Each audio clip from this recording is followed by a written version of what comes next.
Hey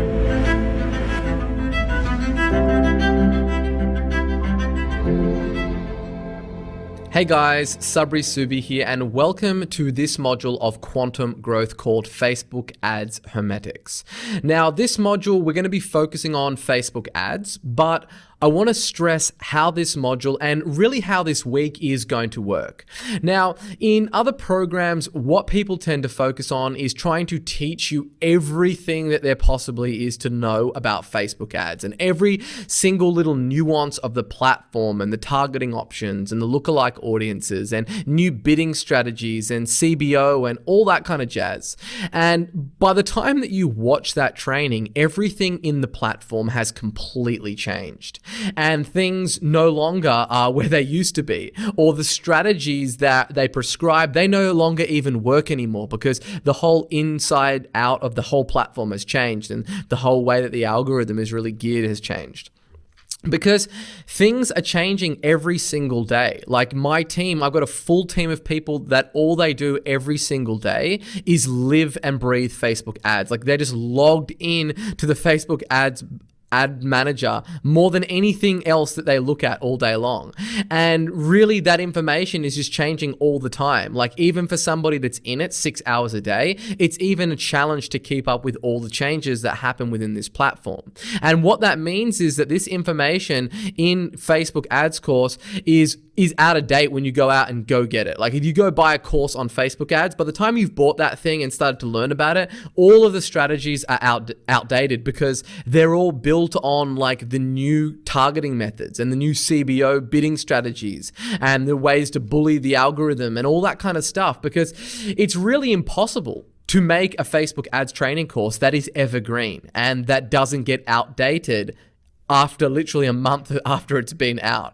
So instead of teaching you the latest shiny objects and the tools like in the actual Facebook ads interface, and this is how you want to like bid this and do this and make these changes to the campaigns, my goal with this training is to give you the universal formulas that won't change over time. Nevertheless, every week. Like these are going to be, more or less timeless strategies that you can constantly apply to these platforms to go out there and just crush it. You see, I'm going to be giving you the Facebook ads witchcraft that if you master will really allow you to go out there and mine gold from Facebook and really from any other platform moving forward for years to come.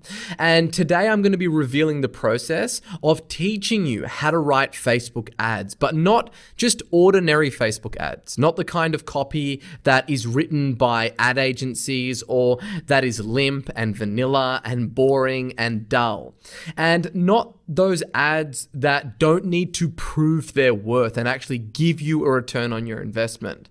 And not the ads that are written for praise or standing ovations, or worst of all, for awards that don't put money in anybody's pockets. And no, not the ads that you can just kind of write out there and they're just judged off the vanity metrics. Today, you are going to learn how to write killer Facebook ads that really multiply money and can make you a fortune.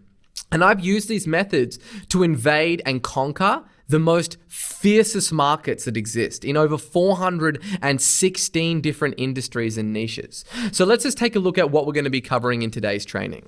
We're going to be covering the levels of awareness, market opportunity, pixel mastery, tickling the pixel, anatomy of a killer Facebook ad, ninja tools, and all the weaponry that we use to really extract the maximum amount of cash when really deploying our Facebook ads. But let me first say, why should you even listen to a single word that I have to say when it comes to running Facebook ads? Because there's so many people out there, because it's the latest shiny object in the chest of tools that you have to use to run your business, that there's a lot of people out there that might be running one or two accounts. They see a little bit of success, and then they create a Facebook ads course, right? And they start touting themselves as an expert on this stuff. Or even people that have run Facebook ads for their own business, to grow their own business, and then they somehow think that that is indicative of being able to show people success in multiple different industries and niches.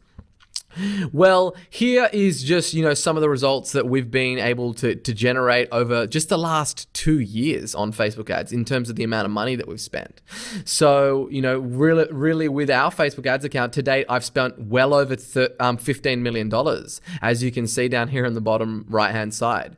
And I've used that to help generate over $1.33 billion of sales in hundreds of different industries and niches. And unlike other Facebook ads courses where the person they're just talking about their own business, or they're talking about just a handful of clients, me and my team, we've run ads for hundreds of different industries in B2B, B2C, low ticket, high ticket, front end, back end, e-commerce, lead gen, webinar registrations, you name it, we've done it. And I'm not going to be teaching you any short-term hacks that will simply be overridden by algorithm or platform changes. I'm going to be grounding you in the overall strategy, the copywriting techniques, and showing you how to intimately understand how the platform works. But I am not a media buyer, okay? So nor do I want to be, right? I invest my time in mastering the science of the psychology and then really the persuasion and then applying those principles to any platform as my delivery vehicle. This is what I obsess over. This is where I really truly spend the majority of my time. So you're going to be getting all of that know-how, all of that knowledge, and all of that wealth. I'm going to be giving you that grounded principles. I want to really arm you to be able to go out there and apply all of these strategies regardless of what the changes are in the platforms. And I know that these strategies that I'm going to be running you through are timeless, and you'll be able to use these for many, many years to come. So let's just talk about Facebook. So, there's obviously a lot of heat that Facebook is in, and there's constantly a new scandal or a piracy kind of outrage that's kind of spreading like wildfire. But in light of all that, the platform just keeps growing. They're currently at 2.4 billion users right now. And, they're not really slowing down. Like it just keeps on expanding, and no matter what the scrutiny they're under, people are still using the platform, and it's not going anywhere anytime soon. Now, when we use Facebook ads to target, and we're looking at kind of where are we going to go? Where is that kind of segment of the market that is the most motivated? Really what we want to be looking at is, with Facebook as a platform, it's best for people that aren't actively out there with a bleeding neck looking for a solution to their problem, right? Because that's only ever going to be 3% of the market. And that's, when we look at the larger market formula, it's in any given market, there are 3% of people that are looking to buy right now. And these people are typically best targeted on something like Google because they're already out there. They know that they've got a problem. They're out there looking for a solution to their problem. Hence, they're on Google. And they're the people that are the 3% that are looking to buy now. Then you have the further 17% that are in information gathering mode, the 20% that are problem aware, and the 60% that are not problem aware. And where Facebook really sits in is really targeting everything outside of that 3%. So the 97% of the market. Because when you're looking at, in your business, okay, what is the traffic channel that I want to go after? Do I want to go for Facebook? Is it Google that I want to go after? Really, the way that I look at that is I look at, well, first of all, are people searching for what it is that you do? And how much is the cost per click? And how sophisticated is that market, the advertisers in that market? Do they have good funnels? Are they running high value content offers? Or do I see a huge opportunity to go in and invade and conquer this market? But even if you do, and even if Google is a great platform for you, you very quickly run out of scale in that market because it only represents 3% of the market. And just to say that in your industry that there's 1,000 people that are searching for the keywords that represent your market. Once you've exhausted that, then what? You're limited and your growth is throttled. And the reason that Facebook is incredibly powerful is the ability that it has to scale a business and really serve that 97% of the market. And that's really where you unlock some crazy scale. So, when you're looking at like which one should I choose, these are kind of the pros and cons. So with Google, it's extremely hot traffic. You don't have to be very sophisticated to turn those people into business. It's highly targeted. It's a very short sales cycle because people are in hunt mode. And the ad copy is incredibly simple. Like there's not a lot that goes into running ads on Google in terms from an ad copy perspective. We do have ninja tools that we use, and I'm going to be running over that in the Google Ads module. But more or less, it's very short form copy. The cons, it's a race to the bottom. So someone that's on Google, they're typically looking for the best price. They're going to be much more price conscious than someone on Facebook. There's the limited scale that I touched on. It's expensive. It's the very first advertising platform to ever really come about in terms of online marketing on a performance basis. And that means that the cost per click is very, very high because it's much more saturated.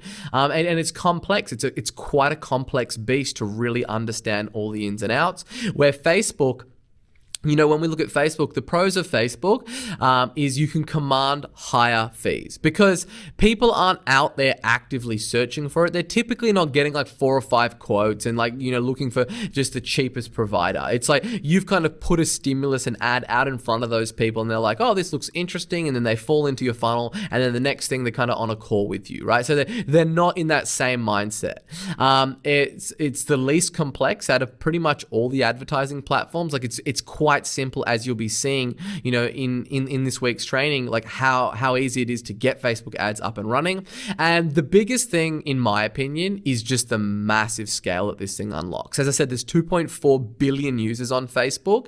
That's a lot of eyeballs. There's a lot of people to push an ad out in front of. And this thing has the power to scale a business more than anything that I've seen with the least amount of complexity.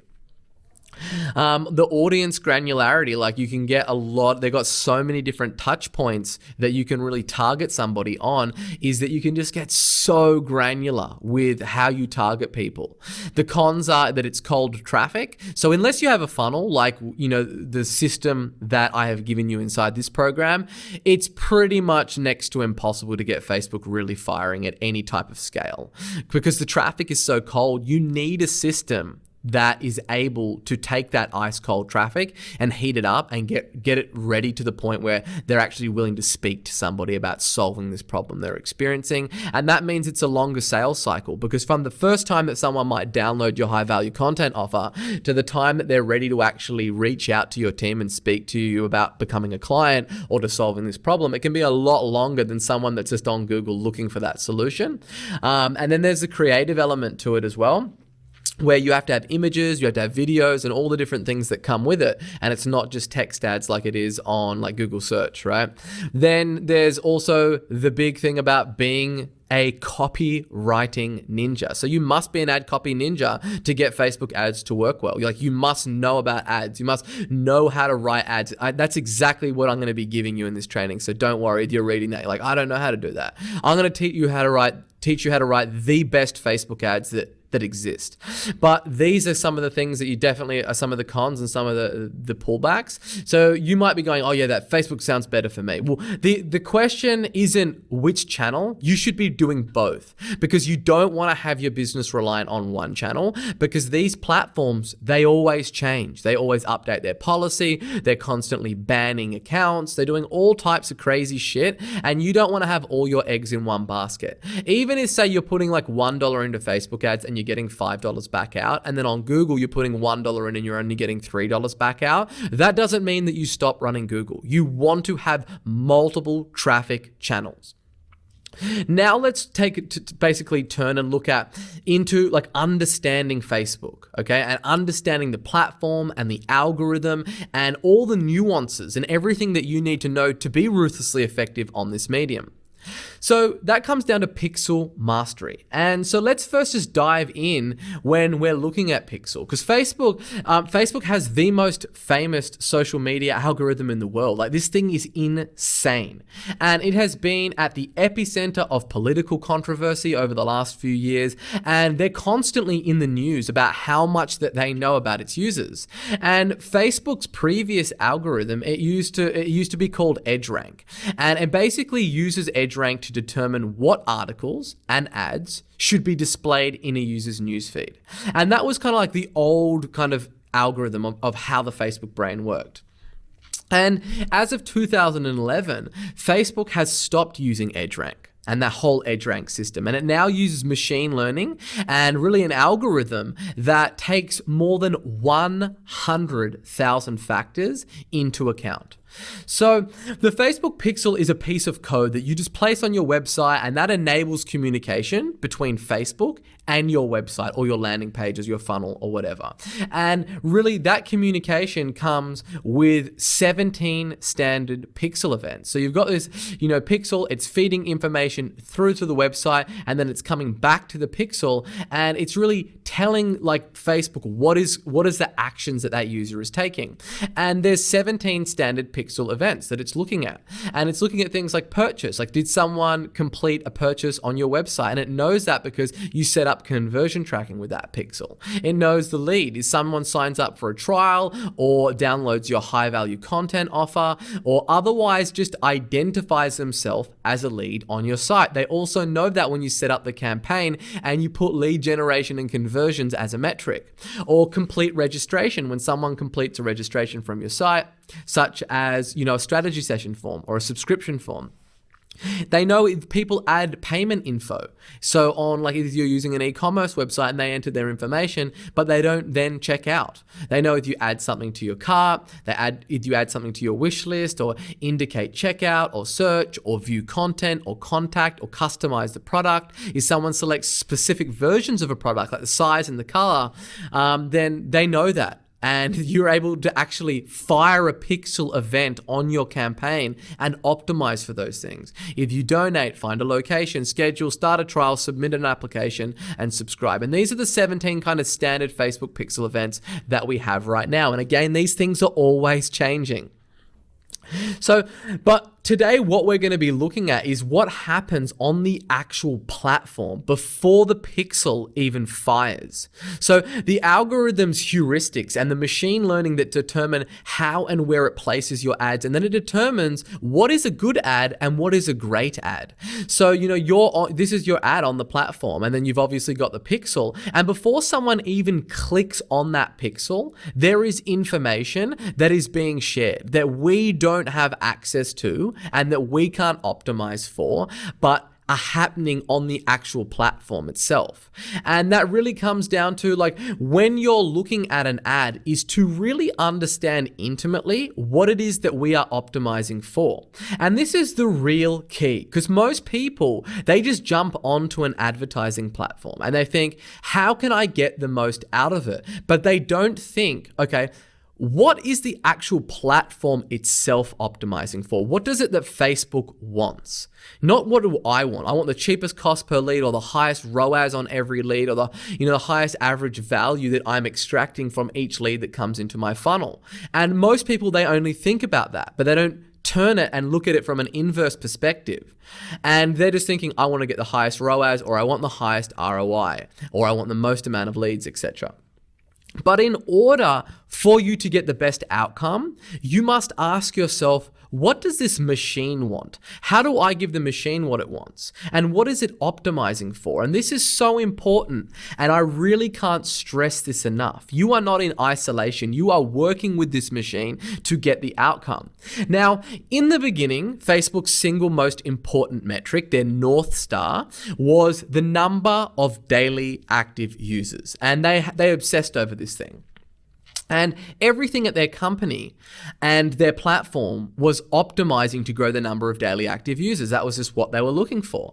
And then in 2015, Facebook surpassed Google as the number one traffic source for news sites. And it really kind of solidified its place as a social networking behemoth. And then something happened once that happened, and you got fake news, and you got clickbait articles and bots and trolls, and political warfare began to just dominate this platform. And that's when the scandals started to really break loose. And people started reporting higher levels of anxiety and unhappiness after visiting Facebook because of all this fake news and because of all this clickbait. And they had turned into purveyors of outrage news. Instead of connecting people, they had really kind of started started to create these divisive groups of people online. And all of that negative media coverage, along with the research finding that people were feeling just less happy after visiting like the Facebook platform, that prompted them to make a swift move and really to eradicate the sharing of content that was making people mad or sad. And Mark Zuckerberg in January 2018, he came out and said that they're going to start prioritizing meaningful interactions and conversations and connections. And here's a quote, one of the big focus areas for 2018 is making sure the time we all spend on Facebook is time well spent. We built Facebook to help people stay connected and bring us closer together with people that matter to us. That's why we've always put friends and family at the core of the experience. Research shows that strengthening of our relationships improves our well-being and our happiness. But recently we've gotten feedback from our community that public content posts from businesses pages, and it goes on, right? And basically it goes on to say that with this update, we will also prioritize posts that spark conversation and meaningful interactions between people. Now, to do this, they're really starting to look at and predict which posts that you might want to interact with your friends about and show these posts higher up in your newsfeed based on them aligning their North Star to things that are going to spark conversations and meaningful interactions. And these are posts that inspire back and forth discussion in the comments and the posts that you might want to share or react to with your friends and with your family, whether that's a post from a friend seeking advice or a friend asking for recommendations or a trip or a news article or a video prompting that lots of discussion around it. This priority shift changed how their algorithm fundamentally worked. No longer were they simply looking at the number of daily active users. And this really spills down into their most important function, which is monetizing their audience. And more specifically, how their advertising auction works. Because if you know what they're optimizing for, you know what the machine is optimizing for, that spills down into the user experience. And the user experience is simply a part also of the Facebook ad auction, because that's how they monetize that audience. And really the Facebook uses its ad algorithm and the auction determine the best ads to show to the best audience, while also creating a good user experience and maximizing their revenue. And that's the thing to really know. So they look at the total value, and that's really like the maximizing the advertiser value of advertisers that they have on their platform, which is the advertiser bid, time the estimated action rates of what people do when they see that ad in their newsfeed, plus optimizing for the consumer experience and really providing value to the user. And that's what most people don't understand. They never ever really understand the value piece. They're on there trying to extract as much cash and eyeballs as they can, but they're not thinking about what the platform is optimizing for. Therefore, they never get the outcome that they want because they aren't giving the inputs to the machine that it wants in order to give you the best output. So stay with me. So overall, it's optimizing for total value. And this is something that Facebook openly shares. So this is not like I haven't come up with this. They openly talk about this, but most people don't read into the nuances and the heuristics of its algorithms and what it weights on certain things. And this is how their auction pool works, i.e. who gets the best inventory, who has their ads show up higher on the newsfeed. It all comes down to their ad auction.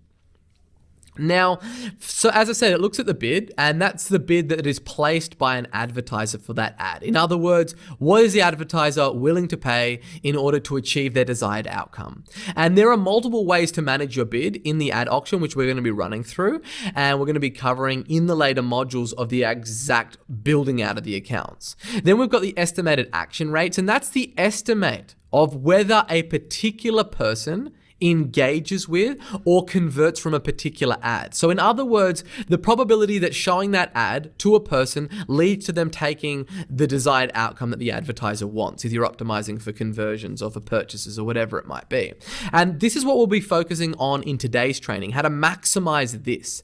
Now, it's important to note that Facebook prohibits the use of engaging in clickbait or engagement bait. You might be reading this and going, awesome, I'll just write ads that force people to engage. like this post or comment below if you believe this. But they prohibit that. And any kind of engagement bait, they'll typically just disapprove the ad, and worst case, just completely take down your whole account.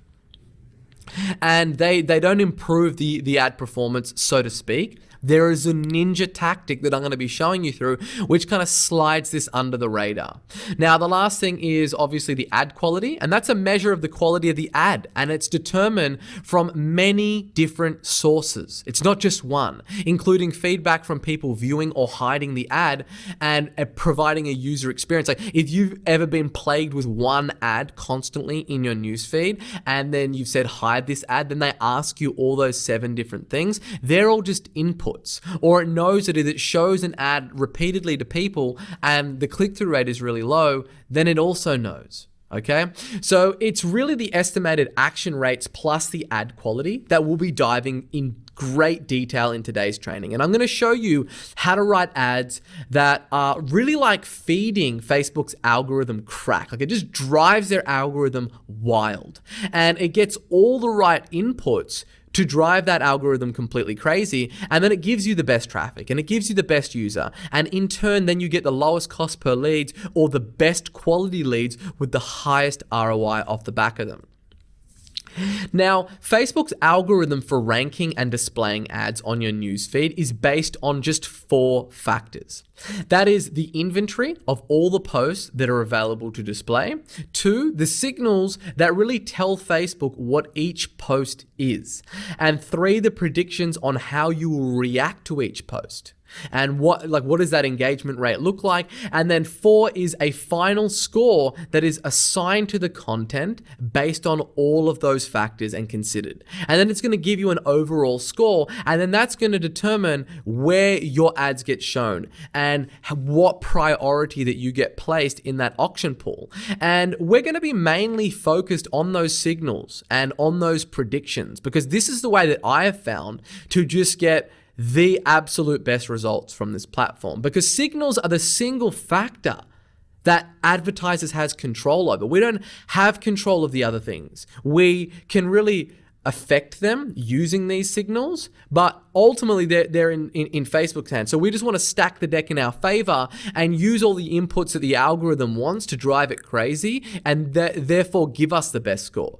So what we need to be thinking about when writing ad copy is we really need to think about the pixel, because it's not just our audience that we're writing ads for. We're also optimizing to make sure that we have the best inventory once we have crafted that ad, and that we actually get put in front of the best audiences and the most hyperactive and engaged buyers. And the way that we do that is by tickling the pixel. That is writing copy that gives the algorithm the inputs that it wants to determine that your ad is the best ad, and it is better than all the other advertisers that are also in the auction pool for displaying ads.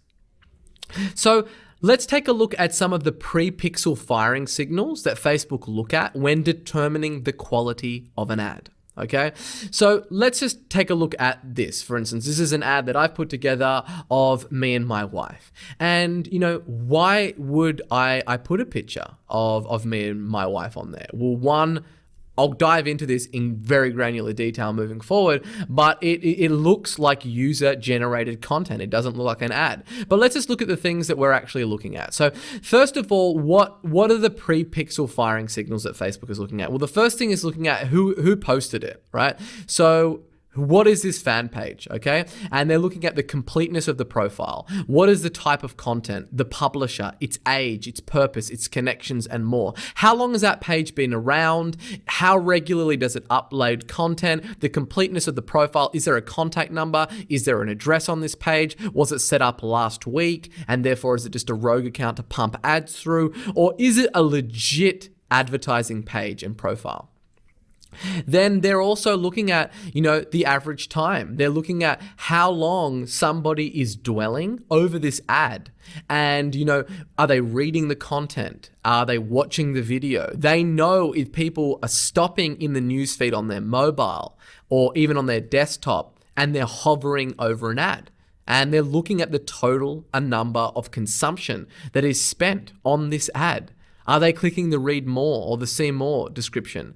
Are they looking at the comments on the ad? They know everything, and this is what it's looking at before it even fires a pixel, before you even get to see, what the cost per click is or what the CTR is on your ad to link click. Then it's also looking at, the story type that we've got on this thing. Like, is it a positive story? Is it a negative? Is it meaningful? What are the words that you're using? What are the vernacular? They're scanning all of that and determining what's going on.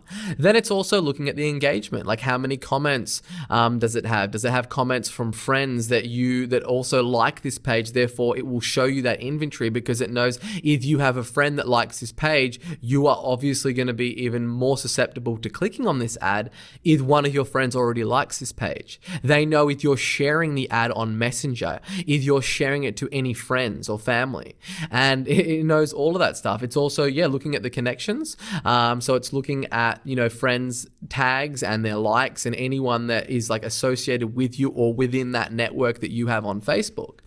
And it knows like the technology also that you're using it on. So they know if you're on a phone, you're on Wi-Fi, you're on 3G. It's looking for the micro engagements. So it knows if people click on see more and they want to know more about this ad, then they know, okay, well, this ad, it's informative and people want to know more about it because they are micro engaging with it and they're clicking the see more and they're wanting to read more. That's just another signal for Facebook that, this thing must be good because people want to know more about it. And people only want to know more about things that are of interest to them. Therefore, this must be a good ad. Let's give it better inventory. It's looking at the click-through rate. So it's saying, okay, based on us showing this ad to 1,000 of our users, what is that click-through rate? And how does that stack up against all the other ads that we've currently got in our auction pool that are all vying for that same spot on the newsfeed? Outside of that, as I was saying, like it knows if you're on an iPhone, if you're on an Android, it knows like if you've got a strong internet connection, if you've got, 3G or 4G or 5G, it knows if it's Wi-Fi, they know everything, right? And they know like what payment method, like they know literally everything. And they can see, okay, this advertiser has a credit card as their payment method, where this other person, they've got PayPal linked, or they do a 30-day invoice or whatever it might be. And they're using all these factors as algorithmic signals to determine whether or not they should place your ad higher up in the newsfeed. And that is the machine. That is the pixel that we are writing for and that we're looking to gain when we write our ads. And all of these signals, they're not all created equal. So, a like might be 1, and then you've got a comment, which is 6, and a long form comment of someone writing a very long and descriptive comment about it, that's 13. Shares drive engagement, right? And then that would be equal 13. And then share drives no engagement. So if someone shares it and then their friends are like, oh, this is really interesting, thanks for posting this, or I saw this too, that is weighed a lot higher than if someone shares it and then none of their friends engage with it. That would be a 1. Or if video views equals 3 seconds, that would be like a quarter of a point. If video views equals 60 seconds, it would be 13 points. Or if there is negative feedback, if someone's clicking hide or unfollow this page, then that is a negative 100. That is an extremely strong signal that goes straight through the noise that this is a terrible ad and we should really place it at the very bottom of the newsfeed. Now, you've obviously got like passive signals, and these, like with all the signals that they have, it can really be divided into these two categories, which is passive and active. So passive signals is like your dwell time, the story type, the time that it was posted, and like other non-active metrics that the algorithm is still looking at. And then you've got active signals, and they include likes and shares and comments and other active events that really prompt engagement. And there are obviously a lot more clearer signal, and they have more impact on the overall algorithm. Now, when we write copy, you want to craft something that promotes positive engagement, or what Facebook has defined as meaningful interactions. If that's what it's optimizing for, then you would be a fool to ignore that and not give it exactly what it's optimizing for. And active signals, they really drive meaningful interactions. So they drive comments and replies and likes and people sharing your ads. And based on these signals, each post is assigned a ranking to determine where it appears in your newsfeed and which ads appear first and what inventory in the ad auction you get. It is very, very deep and very complex. And to write just for the human and for your user and for your prospect and to ignore all of these factors will mean that from before you even get a click on your ad, you have already behind somebody who knows all this ninja stuff, and you're already at a disadvantage for somebody who is really in those top 1% of advertisers. And that's what exactly I'm teaching you how to do in today's module. Now, really, when you're writing copy and you're running ads, with a lack of understanding of how the platform and the algorithm works, it is like driving in the dark with no lights on. And that is why we need to understand the platform and its algorithm. You might be thinking, oh, this is really deep. Like, just show me exactly how to write the ads. If you write them without knowing this stuff, then you're never going to be able to write good ads, okay? So really, it's more about human connections as opposed to information consumption. So this is the beginning of the new era that we're starting to see in social networking, and one that we've seen before, and one that is more about human connection as opposed to information consumption. Before, all they wanted to do was keep as many people on the site for as long as possible. And don't get me wrong, that might be the second order consequence that they're optimizing for, but they know in order to do that, then the first order needs to be to really make sure that people are having engagement and are walking away after using this platform feeling good about themselves. Because if you don't get that right, then the time on site is only going to go one day, and it's going to go one way, and it's going to go down and to the right. And Facebook knows that, and therefore it's taking drastic measures to make sure that it's moving away from just the information consumption and putting people in, like, a whirlpool where they're just constantly on the platform and moving more to optimizing for that connection and that engagement. So that really begs the question of what gets people to engage. So while Facebook says that it prohibits the use of clickbait and that you have to look at its signals though, right, that feed the algorithm. So even though they say one thing, their algorithm says another thing. And they have openly stated that it's about meaningful connection driven by engagement. So how do we drive engagement? That is the big thing. And how do we write ads that light up their algorithm like a Christmas tree? Like, specifically, how do you get people to stop on the newsfeed, then read, and then click that see more link to read the rest of your copy, and then to click through to your landing page? How do you do that? What is the content on Facebook that drives the most engagement? That's the very first place to start. What is that content that really does well from an engagement perspective on this platform? And I have taken the time to do that. And what gets shared the most? And really what gets shared the most, if you look at the most shared content on Facebook, this is the most accurate data that I could find from 2017. But human beings don't change. So it's still the same as it is. So news articles and exclusives. Here we've got 7.4 million Facebook interactions on this. So this is the full list of the most shared content. Okay, and I'm just going to go through and I'm going to highlight some trends here.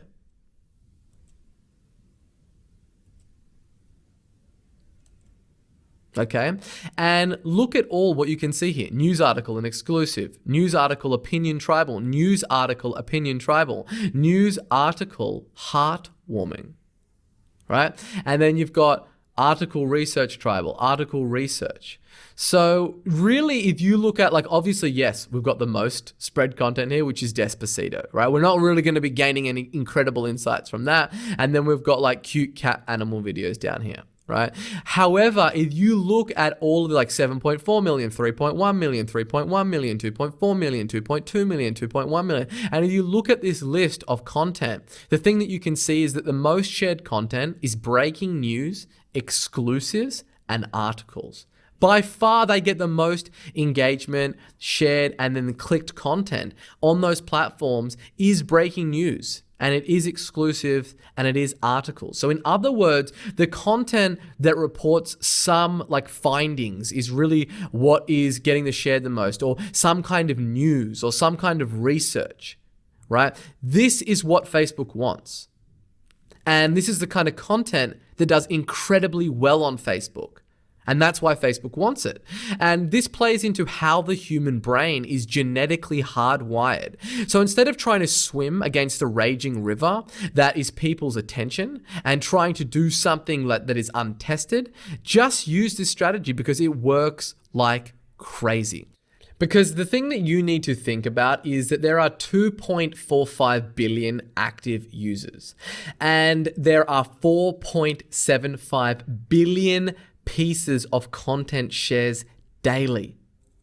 Then there are 300 million photo uploads every day, 510,000 comments every 60 seconds, and 293,000 statuses every 60 seconds are updated. Okay. How do you stand out from that? Like, that is a lot of noise. There is a lot of activity.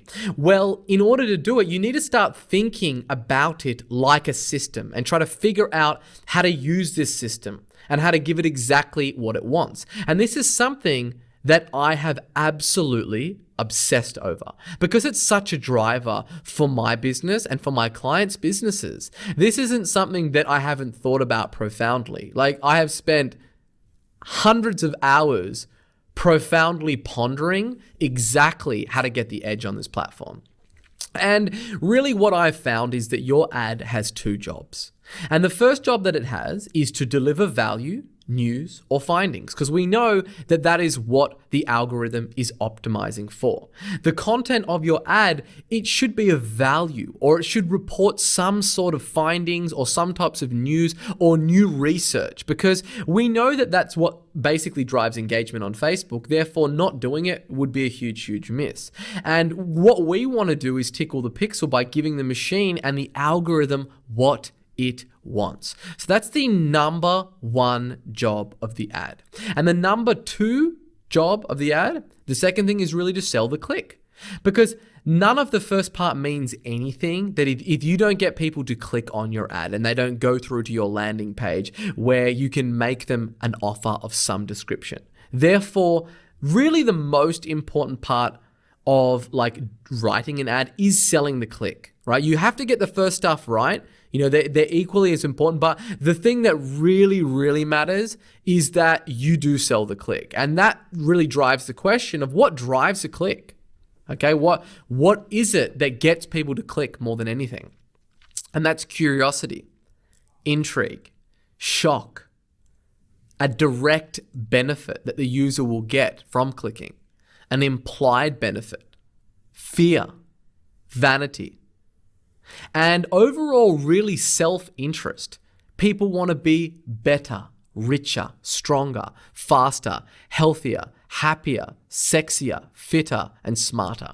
And that's really the elements that drive a click on these platforms. And you must be alluding to them. So I'm going to break these down now, and I'm going to give you examples of exactly what this is and how you use this status signaling to kind of get people to click through to your ads. And the way that we're going to do that is by looking at the anatomy of a killer Facebook ad. All right. So let's look at this anatomy and break down each single element. Now, I'm talking about how do you take somebody from just randomly doing like a 2-minute check-in on Facebook when they have like a little bit amount of time on their break, or, you know, they're having a little bit of a lull in their day to see what's going on in the world and kind of check out what their friends are doing, to then being forced to click on your ad and then fall down your sales funnel? Well, it all starts with the headline. And that's, you need to have an eyeball grabbing headline. And headlines are really like the most important element, in my opinion, about what really makes a Facebook ad works. Now, look, I could give you like an entire 2-week program and a training on just writing headlines alone. Like, it's really something that is a hugely, deeply intricate topic. And there's a lot that goes into it. So this is not a copywriting training on headlines because there is just way too much for me to unpack here for that. But what I will be giving you is a framework with examples of how to write killer Facebook ads and how to apply them to your niche and all of that kind of stuff and what the formulas that I find works for writing headlines on these platforms and what I have spent over $15 million in testing. Okay, so the first thing when it comes to headlines is that you want to follow the attention, i.e., what publications write the best headlines and which ones have the highest readership out of any other publications on planet Earth. And the answer to that is AARP magazine. So get this. 23 million people read AARP magazine every 2 weeks. That's almost 50 million people per month. I think these guys know a thing or two about writing headlines. And these magazines are predominantly sold in like the supermarket aisles, right? Where you're just going to check out. Look at the chaos here.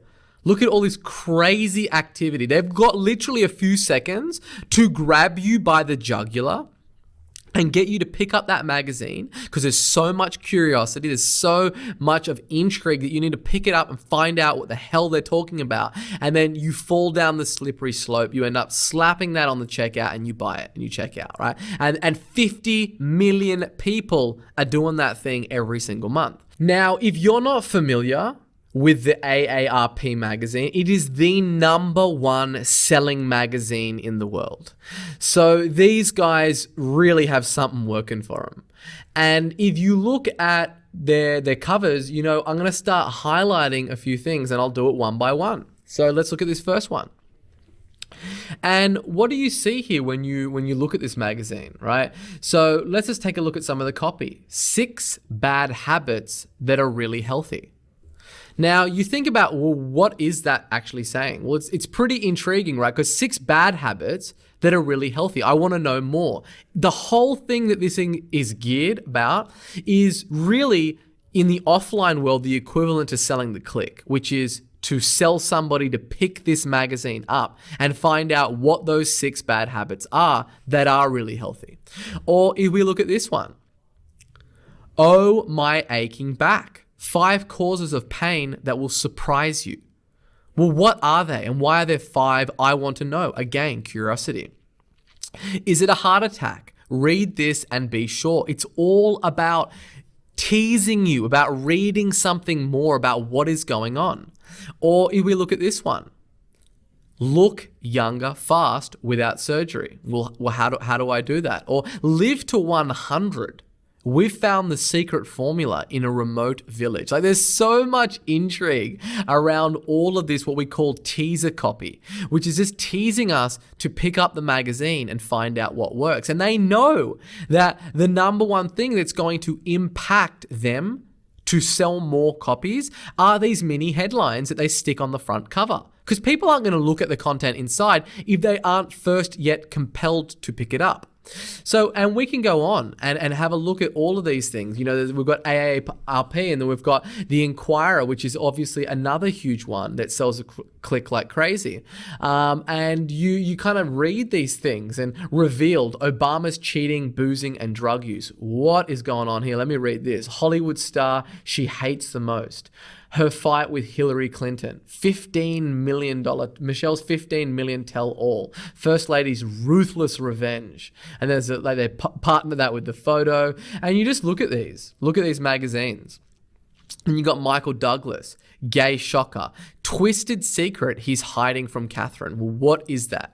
Real reason he's playing liberous. Like, you just have to look at these things and see how they're written and what they're trying to do. Donald Trump's first 100 days, illegal immigration, deport all the criminals, crush ISIS, my plan to ensure world peace, abolish Obamacare, make medicine cheaper, drain the swamp, the crooked politicians I'll bust. Who is he going to bust? What's going on here? And if you look on, you can see that it's all written these ways. And like, it doesn't just stop with magazines and these trashy gossip magazines, right? If you have a look at the most popular celebrity gossip websites in the world, this is what they are. It's Yahoo, it's Yahoo OMG, TMZ, E Online, People, US Magazine, Wonderwall, Gawker, and Bio. So I look at all these things. I want to know. I'm a student of markets, students of people. Like, what is happening? What are people doing? And look at their website. This is by website traffic. 25 million visits, 23 million visits per month. Right? Look at the traffic that these things are sucking in like crazy. And you want to have a look at what is the content that is driving the most amount of consumption and traffic and eyeballs online. And that's really, it gives you the clues to what is it that people want to read about and what drives people. Or let's look at the top one, which is the whole Yahoo entertainment. And look at this. Halle Berry breaks her silence after bruised injury halts production. She breaks her silence. Halle Berry's injury while making Bruised may have knocked her down, but she's far from out. These are some of the headlines. Did the Duggars have their home raided? Everything that we know so far. You just look at how the headlines are written and how they're engineered. This is a very good telltale sign of what's going to work on Facebook is what's happening and what's spreading and getting shared the most on these gossip sites and on these news websites, right? Or like you look at the imagery partnered with the copy on these. Breaking news. Kanye West reveals drastically new track list. Jesus comes at midnight. Like there's a lot of intrigue around that. And then look, like 364 Facebook shares, 128 comments. Or if we go and look at E-News. Kim Kardashian reveals what to expect from her family Christmas card. Well, what should I expect? Again, it's got a lot of curiosity. It's got hair on fire curiosity behind it. Or even here, 30 surprising secrets about the Twilight franchise revealed. You'll notice the use of revealed and breaking news and really these kind of power words that shock you and jolt you into attention. This is what's working well on all these platforms. Thus, this is what's going to work well when it comes to writing headlines for our ads. Now, I know exactly what it is that you're thinking. I already can hear the objection through the computer. But Sabri, this is all trash. These are trashy gossip websites, right? And this is trashy magazines. And my customers, they are not going to respond to this shit. This is absolute mind garbage and minutia. This is what everybody tells me. And this is what all clients will tell me until I prove them wrong. And let me start to do that to you. So most people, when they're thinking about this stuff, and then I show them what the most popular news websites are. Okay, well, let's have a look. Like very educated and informed people read the news, right? Well, let's take a look and have a look at the most popular news websites on planet Earth. CNN is the number one. The New York Times, Huffington Post, Fox News, USA Today, Reuters News, Politico, and Yahoo News. Well, let's take a look at how they write their headlines. Ex-consulate worker, I was tortured in China over UK's role in Hong Kong protests. Okay, so that's what's going on there. Oh, let's look at these. It was no secret. Key takeaways from Sondland's testimony. Legal analysts, Trump's defense are almost entirely gone. I want nothing. See Trump's handwritten notes for briefing. Analysis, what exactly is Devin Nunes doing? Question mark. A lot of intrigue around that. Fox News asked to retract defamatory Vindman segment. Okay, and let's have a look at another one. Snakes had back legs for 70 million years. Well, what is that about? Or this one. This Japanese hotel room costs $1 a night, but there's a catch. You'll notice they're baking in the intrigue. What is the catch? I want to know. And these are the ones that are dominating the mass amount of inventory and real estate on the homepage of the number one most trafficked news site in the world. Why would they be talking about snakes having back legs as a feature on their homepage? Or this Japanese hotel room costs $1 a night, but there's a catch. And well, how does CNN make money? Well, it sells ads on its websites and on its networks. And Therefore, one of the key metrics is how many impressions do their ads get. Therefore, they need to write headlines that get lots of clicks, and this is how they do it. So it's not just trashy magazines. Let's look at the New York Times, which is arguably probably the most prestigious news website in the world, or most credible news site in the world. How do they go about it, right? How is it that these guys are writing headlines? What is it that they're thinking about? And if you have a look and see, after 2 elections and 3 tries, Israel is no closer to forming a new government. Or you just have a look around and you just start to read what's going on here. Our patience is over. Why Iraqis are protesting. Ex-worker at UK consulate in Hong Kong says China tortured him. I want to know more. I want to know what's going on here. I want to know the ins and outs of this story. Malta arrests businessman as person of interest in journalist killing. Okay, I want to what's happening here. So you can see that even these really renowned news websites are selling the click like crazy. They're not telling you the whole story. And it goes beyond this. Andy Ruiz's shock admission after being dominated by Anthony Joshua. This is trending content. What is Sporting News Australia? So you'll notice that all the content that does, it's got almost 200 comments, 23 shares, 570 engagements. It's feeding the algorithm crack. Therefore, the algorithm is then suggesting this to me based on all of the engagement. And that's for just an organic post. When you use these tactics and then on paid advertising, it's like accelerant. It's like pouring gasoline over the fire and lighting on. The pixel just lights up like crazy. Or this one, a super rare Lamborghini has just come up for air after being stashed away by Saudi royals. That has intrigue written all over it. 164 comments, 13 shares, 405 comments. And that really, it just increases the pulling power of the ads. And that's the curiosity. That is the number one element that really is going to impact the pulling power of your ads. So the way that we look at this is you have to really understand that, you've got clickbait, okay? And clickbait is the thing that it sells the click harder than anything. Nothing is going to get you more clicks than clickbait. However, Facebook has already told us that it does not like clickbait. And if you write clickbait, you're going to be going against its terms. Right? And I'm not asking you to write clickbait. When I'm showing you all these headlines, I'm showing you the news articles, the gossip websites, the magazines, and everything that gets the most clicks. And you're thinking, well, I'm not going to write that subreddit. I'm not asking you to, okay? What I am asking you to do is to basically do this. And that is to basically have your targeted benefit. And most people either do one or the other of these. They have either a really clickbait ad, or they have an ad that just speaks to the end desired outcome. But really, where the magic happens and where you could create killer ad is where these two meet. And that is where you write killer ads. And it's the combination of having, something that is clickbaity and has a lot of curiosity and intrigue behind it, but then also partnering that with the benefit that your audience wants. And that is the sweet spot. You want to write ads dead in the center of that thing. And here is examples of both. So this one has just what we call blind intrigue. And this is just a straight up clickbait ad. You won't believe what Ivanka Trump does in the morning. She's just like us. So what is this about? I have no idea, but this thing is intriguing as hell for anybody.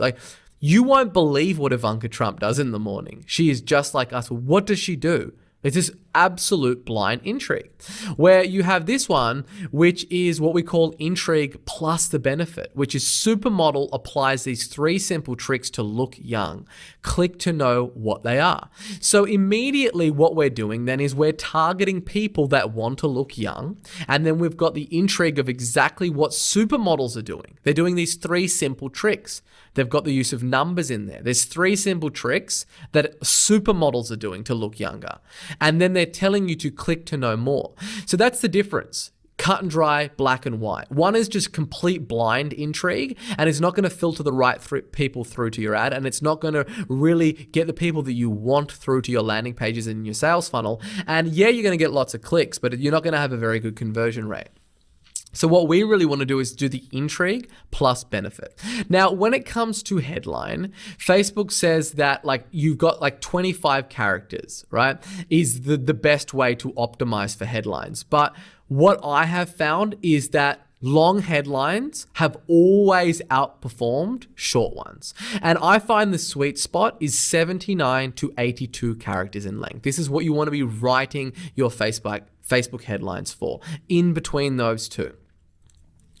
Now, this is a formula and an advertising mental model that you can apply regardless of what industry that you're in to go out there and to write these killer ads.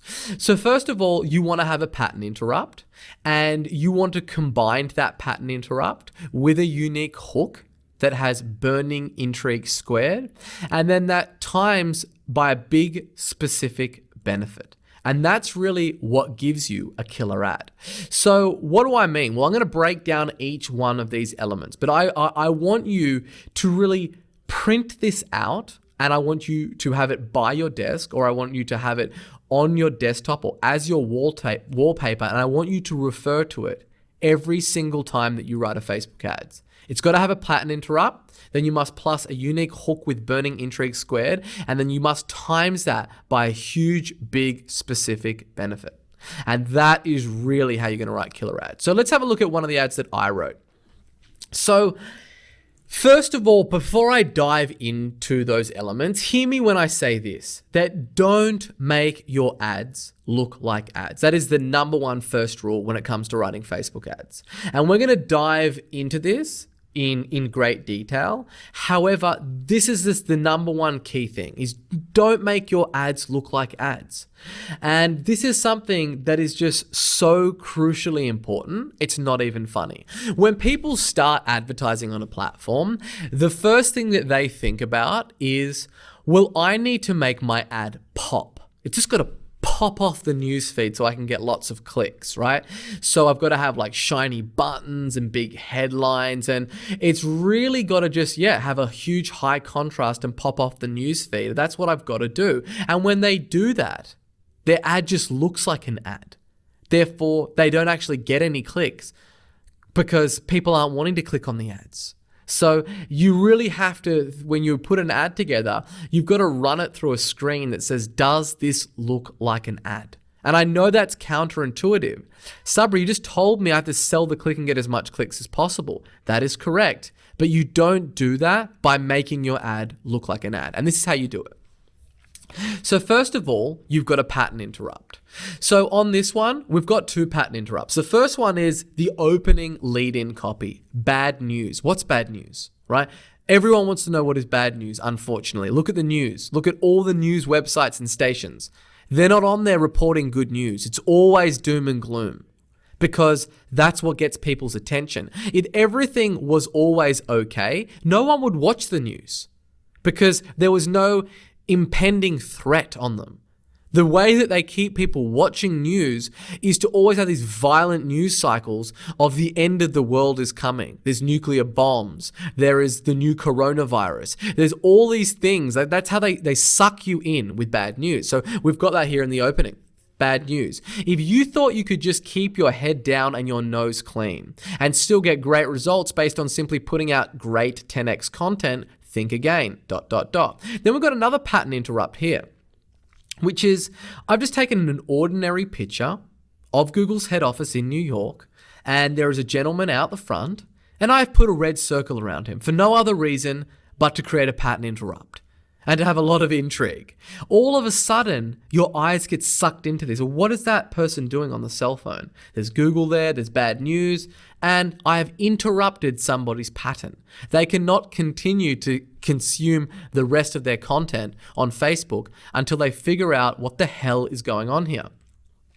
Then I have got a unique hook, and I've hooked them with my burning intrigue in two ways. One is by having this person circled in a red little circle here to figure out what's going on. And then the headline, I swear it's legal, frighteningly powerful Google Jetstream strategy leaked. Again, there's just so much intrigue on this thing, it's not even funny. But I can't just have blind intrigue, okay? I need to have something that hints that there is a big benefit and a big specific benefit. And that is like that it's frighteningly powerful Google Jetstream strategy and it's leaked. Well, I'm targeting people that want to advertise on Google or they're doing SEO or they're looking to grow their business. Therefore, we have that on there, and then we also couple that with forbidden Google Jetstream strategy is the most powerful thing we've ever seen. Do this now. I am really hinting to someone that there's this new strategy that everyone's using on Google and it's frighteningly powerful and it's just been leaked and it's called the Google Jetstream. So I want to figure out what the hell that is. So I partnered the pattern interrupt with the unique hook with the burning intrigue squared and then times that with the big specific benefit. Now let's look at another one. Another ad that I put together with good old Nusrat Salt Bay here, who is a viral meme. So what do we have here? We've got a pattern interrupt. So not only is, Salt Bay and Nusrat really like a familiar face on the internet, then I've called that out. Salt Bay's $1.5 billion customer getting machine.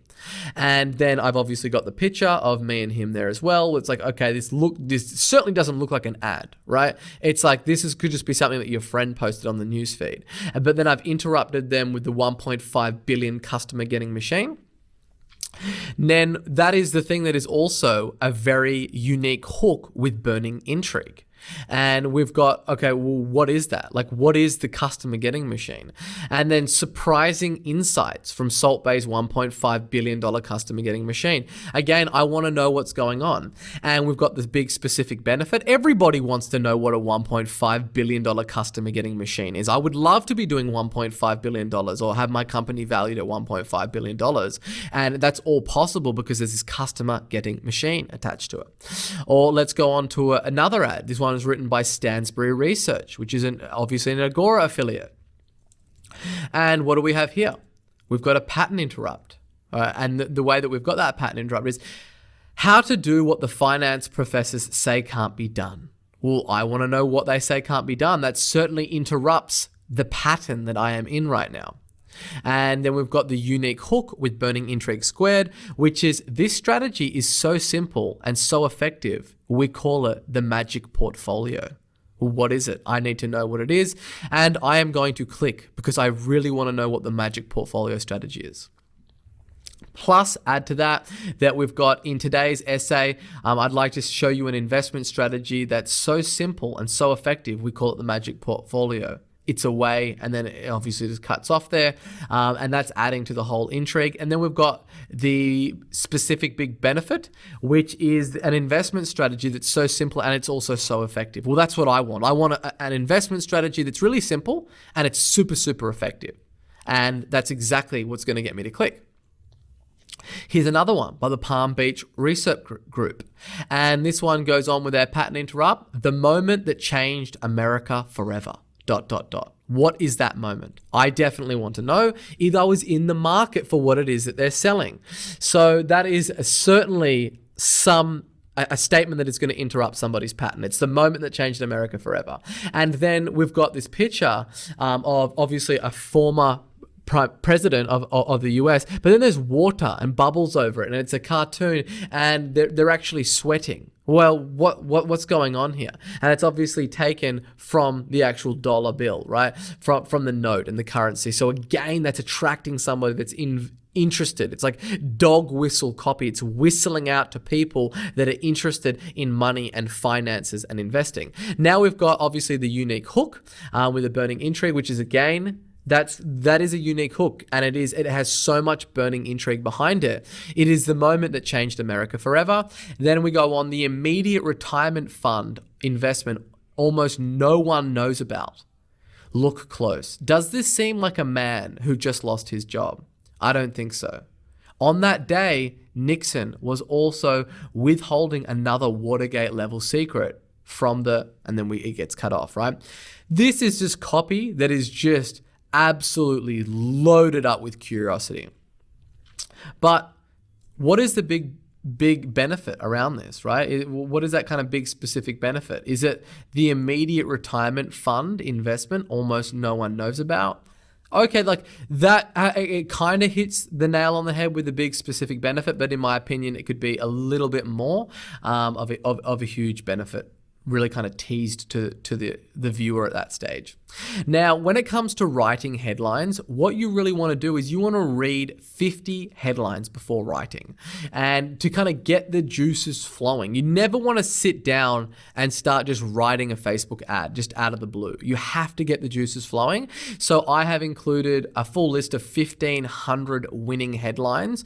And what you really want to do is you just want to open these up. They're in the resources section, and you just want to read them before you write any headlines. Read a bunch of them. If you read, the first 50, read the next 50 the next time that you sit down. And it always is a great way to get the juices flowing. Now, let's push on. I'm going to break down even more ads. So here's another ad that I put together. And let's look at this one. We've got the eyeball grabbing headline. Okay. So when we're looking at the anatomy of a killer Facebook ads, we've just gone into obviously the headlines. And now we're also going to look at the other elements. So the eyeball grabbing headline on this one is the $1.33 billion secret selling system.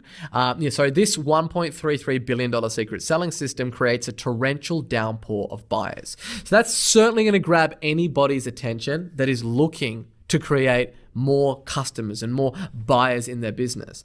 And then the next element that we have here is the pattern interrupt ad image. So the first thing that we've gone over is obviously writing the headlines. Now we're moving beyond that, and now we're starting to look at what I believe is the second most impactful thing, which is to have an image that stops somebody scrolling in their newsfeed. And again, you need to make this as a pattern interrupt. You have got to add that source to it. And here you've got a picture of me with a blindfold on that says, "I am not a guru." Like, this is going to get you to stop in your newsfeed and go, what is going on? Like, who is this dude? Why is he not a guru? And it's going to get you to do what I want you to do, which is to read the headline. So when we're looking at this element of a killer Facebook ad, which is the image, the thing that you need to know is that it's got to be 1080 by 1080. That means it has to be a square on the newsfeed. It can't be a landscape image, right? You've got to have it that square. And the reason why is, look, this is how it appears. Like most of the traffic on Facebook, like 80% of it is coming from mobile. So the only thing that I really think about is, how do my ads appear on a mobile? Because that's the only thing that I really need to think about. So, look at the difference between the two. This is the difference of how an ad would look on the mobile if you used a landscape over using the square. And you're literally taking up the entire newsfeed with one ad. And that's really what you want. You want to get the most amount of eyeballs on your ad. And let's just look at that image, right? So the truth is out and it will shock you. The unexpected secret to retiring rich, happy, and ... What is it? I need to click. I need to find out more.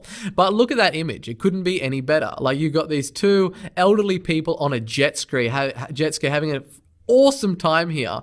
And that's obviously calling out to the people that we want. Now, when it comes to images, again, we're selling for attention. We're trying to interrupt somebody's pattern. We're trying to get them to stop whatever it is they're doing right now and pay attention to our ad. So the whole thing of the only purpose of the ad is to stop somebody in their newsfeed. And it really has to bake in the whole pattern interrupt. And let's just take a look at some of the really trending articles and, the clickbait out there and some of the images that they use. Like, look at this guy get ripped in 4 weeks. And then there's like a regular dude standing next to a guy who's like a giant, like Hercules.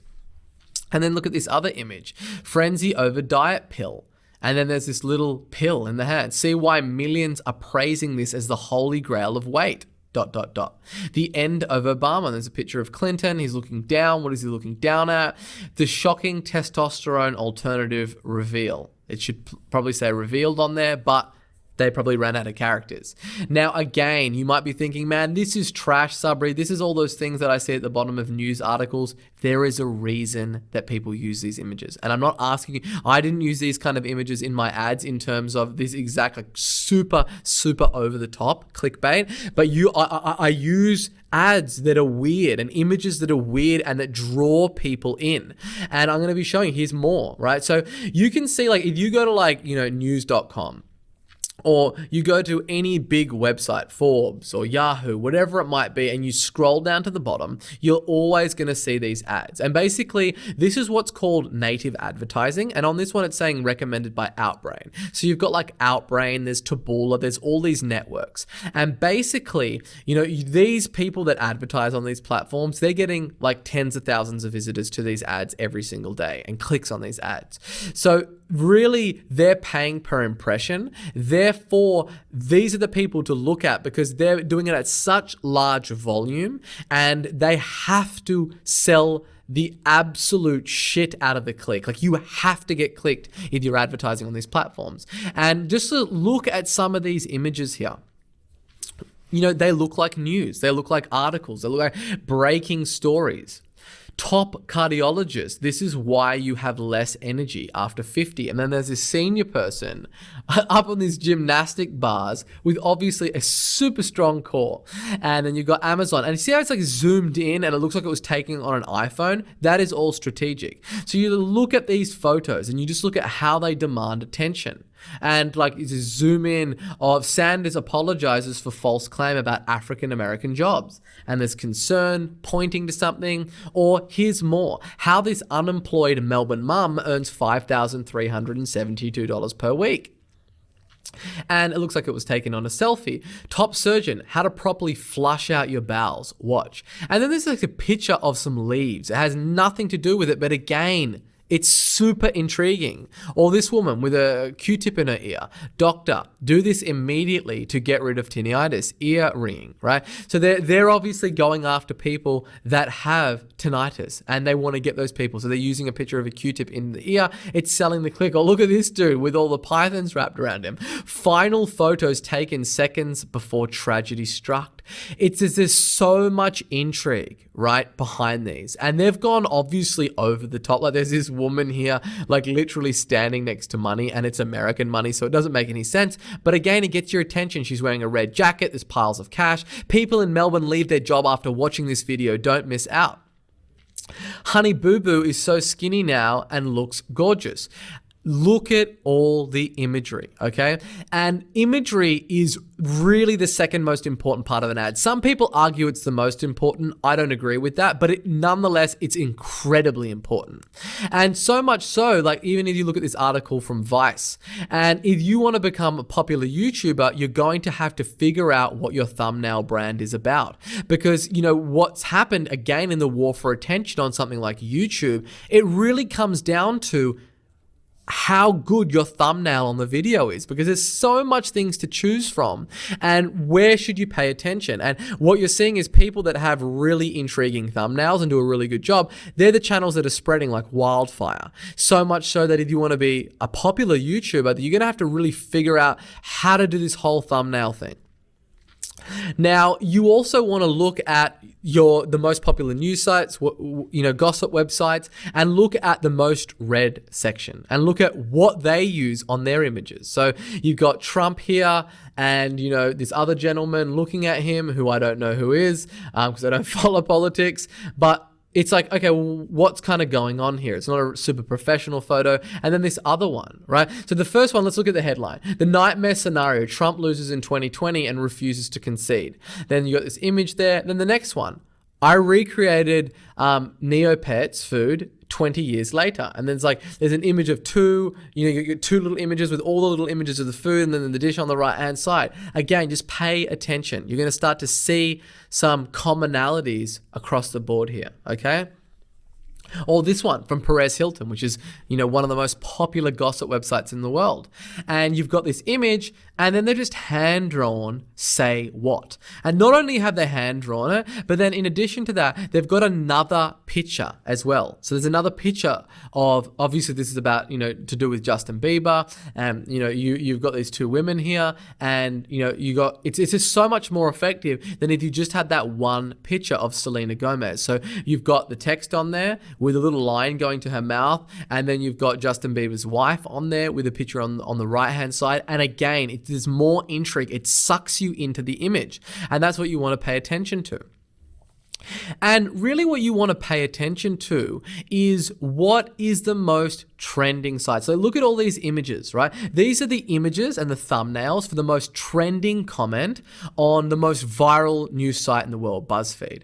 And like, look how there's always multiple pictures. It's never just the one picture. And there's like emojis mixed in there. You've got like contrasting pictures. All of these pictures, when you look at them, like they're really just weird.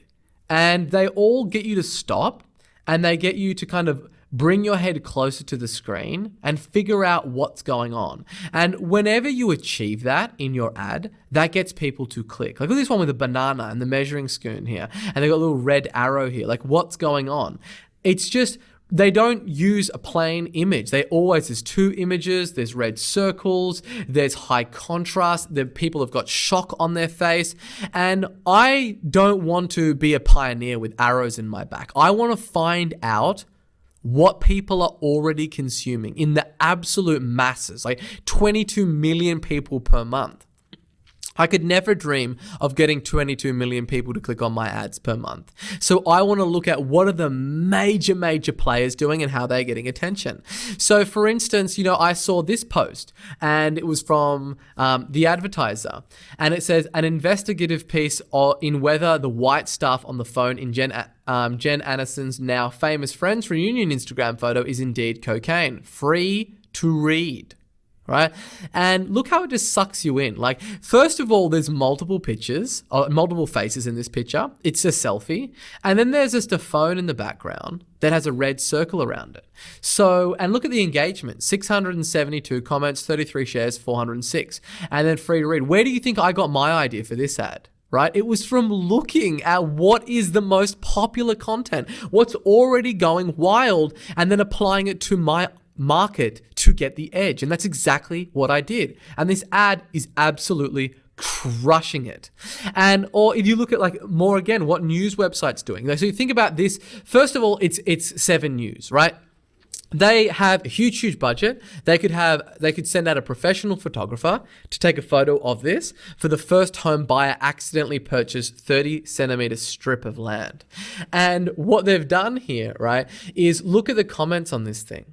8.9 thousand, 1.5 thousand shares and 6.8 thousand engagements. And by having the arrow pointing to that, right, they could have a picture of a person, but look at the intrigue. If you're feeling a bit anxious about buying your first property, take some comfort in knowing that you'll probably do a lot better than this bloke. And there's an arrow on there. Or let's move at another one, living off the grid. See how they've got 2 images. They've got this drone with a mountain in the background, and then there's this lady who's planting trees. 10 drones can plant 400,000 trees in a day, enough to combat climate change in real time. These tree planting drones are firing seed missiles into the ground. Less than a year later, they're already 20 inches tall. So again, it's better than just showing the drone, showing them both. It's sucking me in again. Here's another one from Yahoo Sport Australia. And so what you can see here is you've got, Roger Federer's wife, Mirka, and she's got her phone here, and then she's circled around it, and then you've also got like the court umpire on here, or the ball boy in the background. And then there's a picture of her with both of her hands on the phone with a circle on it. They could either easily shown a picture of her face, which they had from like super 4K camera footage from the cameras, but no. And then there's also another image with Roger Federer as well. And you just look at it, like immediately when you're scrolling through your news feed, you stop. You first look at the red circle and Mirka holding the phone. Then you look at the umpire. Then you look at Federer. Then you look at the headline. Number 1 fan, Roger Federer's wife caught in adorable act at Australian Open. What is that adorable act? Let me find out more. Again, engineered to get the click, and look at the engagements on that thing, 177 comments. Now, it's not just like on these platforms either. You want to have a look at what are the thumbnails people are using. This one's from the New York Times. And look at this image. Like, it's an incredible image that gets a lot of intrigue. You've got this woman here with a hijab on her head and a little boy here. And then there's this beautiful artwork in the background. And you've got a train merging and like this pole. Like, it's not centered. There's a few different elements that's really getting your attention. Peer inside inside Tashkent's art-filled and long-shrouded subway. So it's like, what's kind of going on here? It's definitely a lot of intrigue. Or even this one. So this is one I believe was from the CNN website. And you've got like multiple screens with the same person on it.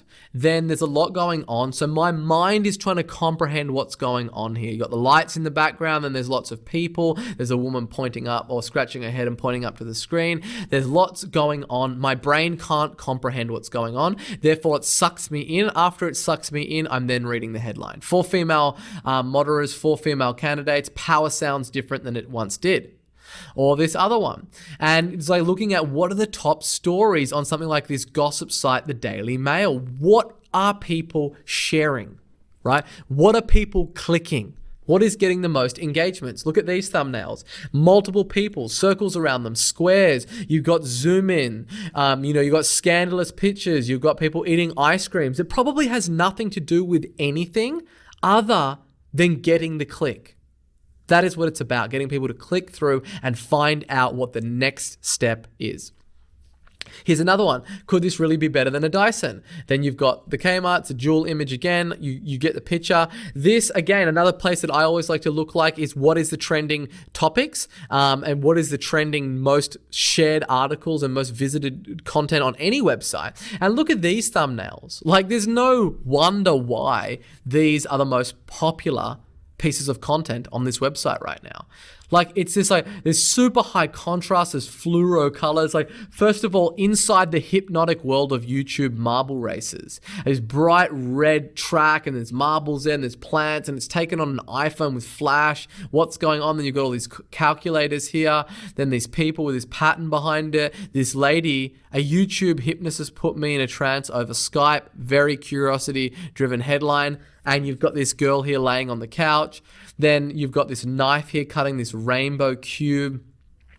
And it's just bizarre. Like, then you've got, PewDiePie here with bright fluoro green headphones on.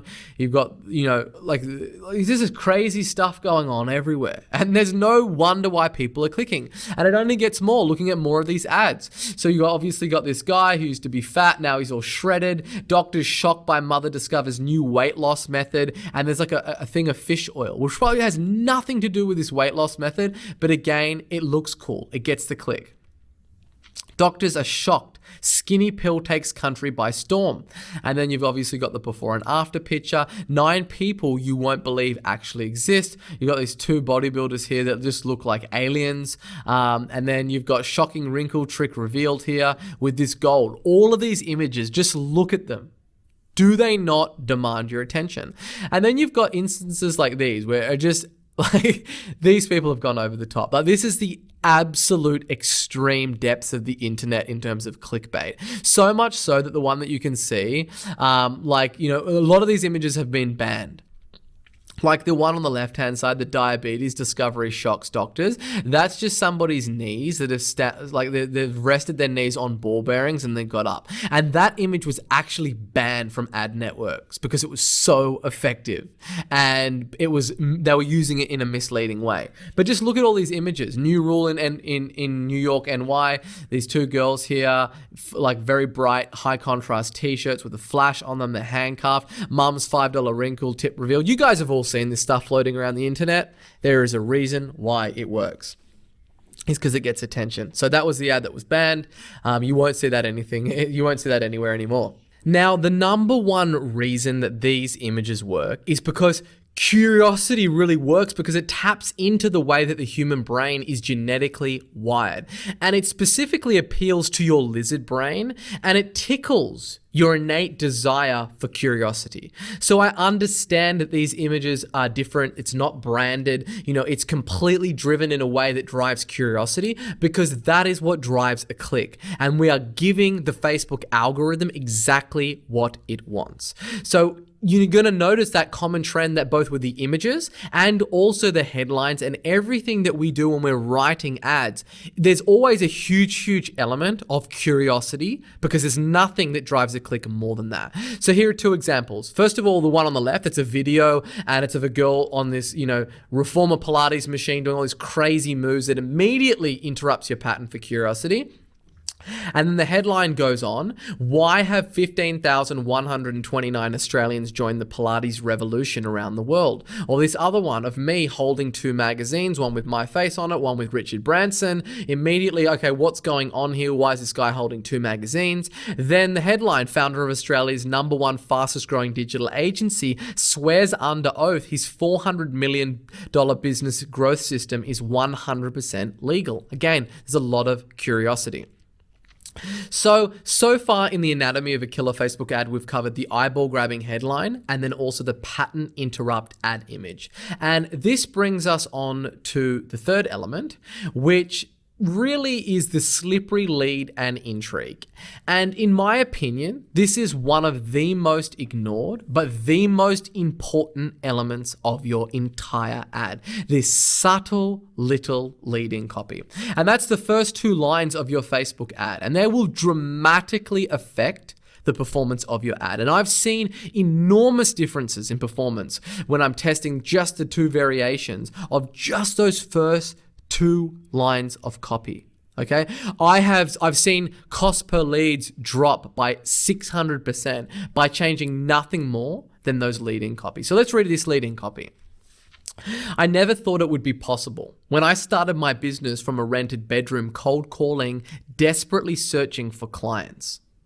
Well, what did this man in a blindfold that says, I'm not a guru, what did he never think would be possible? I want to know. There's a lot of curiosity behind that, okay?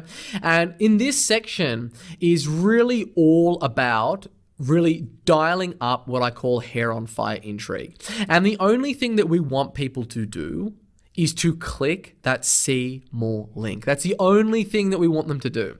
And this is the micro engagement and the micro engagement signal that we're signaling to Facebook that this ad is relevant to its users by people clicking that, wanting to see the see more thing. That means that it's useful to them.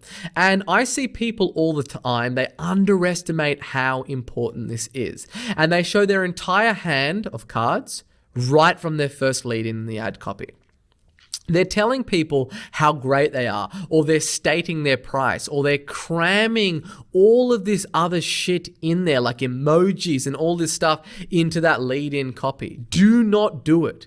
All we're trying to do is to sell the click and to get that micro engagement and to get someone to see more.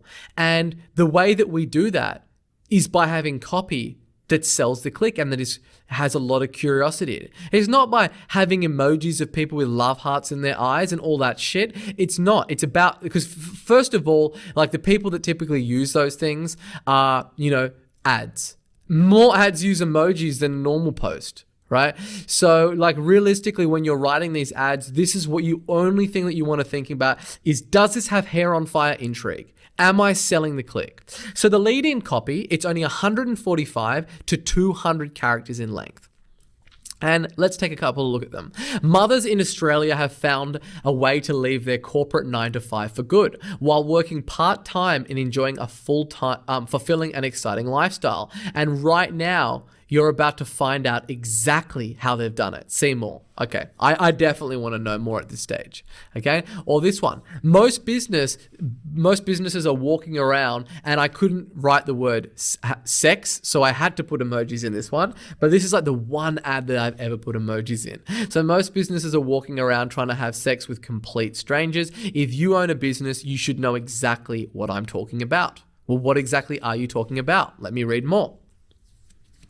Or this ad by the Motley Fool. And this leading copy. When a veritable investing and entrepreneurial genius speaks, it pays to listen.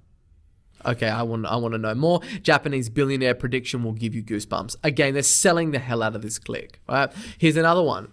Steve Jobs was famously fired from his own company in 1985 because he was using an aggressive and belligerent management style. It's what we call the wild lion technique. See more. I want to know what the wild lion technique is. Or this other one. Does this seem like a man who just lost his job? Question mark. It's got a lot of intrigue. Does it? I don't know. Let me look at the image a little bit longer. Let me find out what's going on. How do I find out what's going on? I need to click. Here's another one. Shark Tank star Barbara Corcoran, aka NY's Queen of Real Estate, reveals a brilliant tip for paying off mortgage. So then you've got that copy only works because it's partnered with this image of dimes, nickels, and quarters. And what do they have to do with what's going on? And it's a Shark Tank star. So you've got the double hook that's added there. Then this is one of my ads, Salt Bay's $1.5 billion customer getting machined. Surely you've seen his viral Salt Bay video online, the Salt Bay spitting cobra. The salt spitting cobra maneuver, ?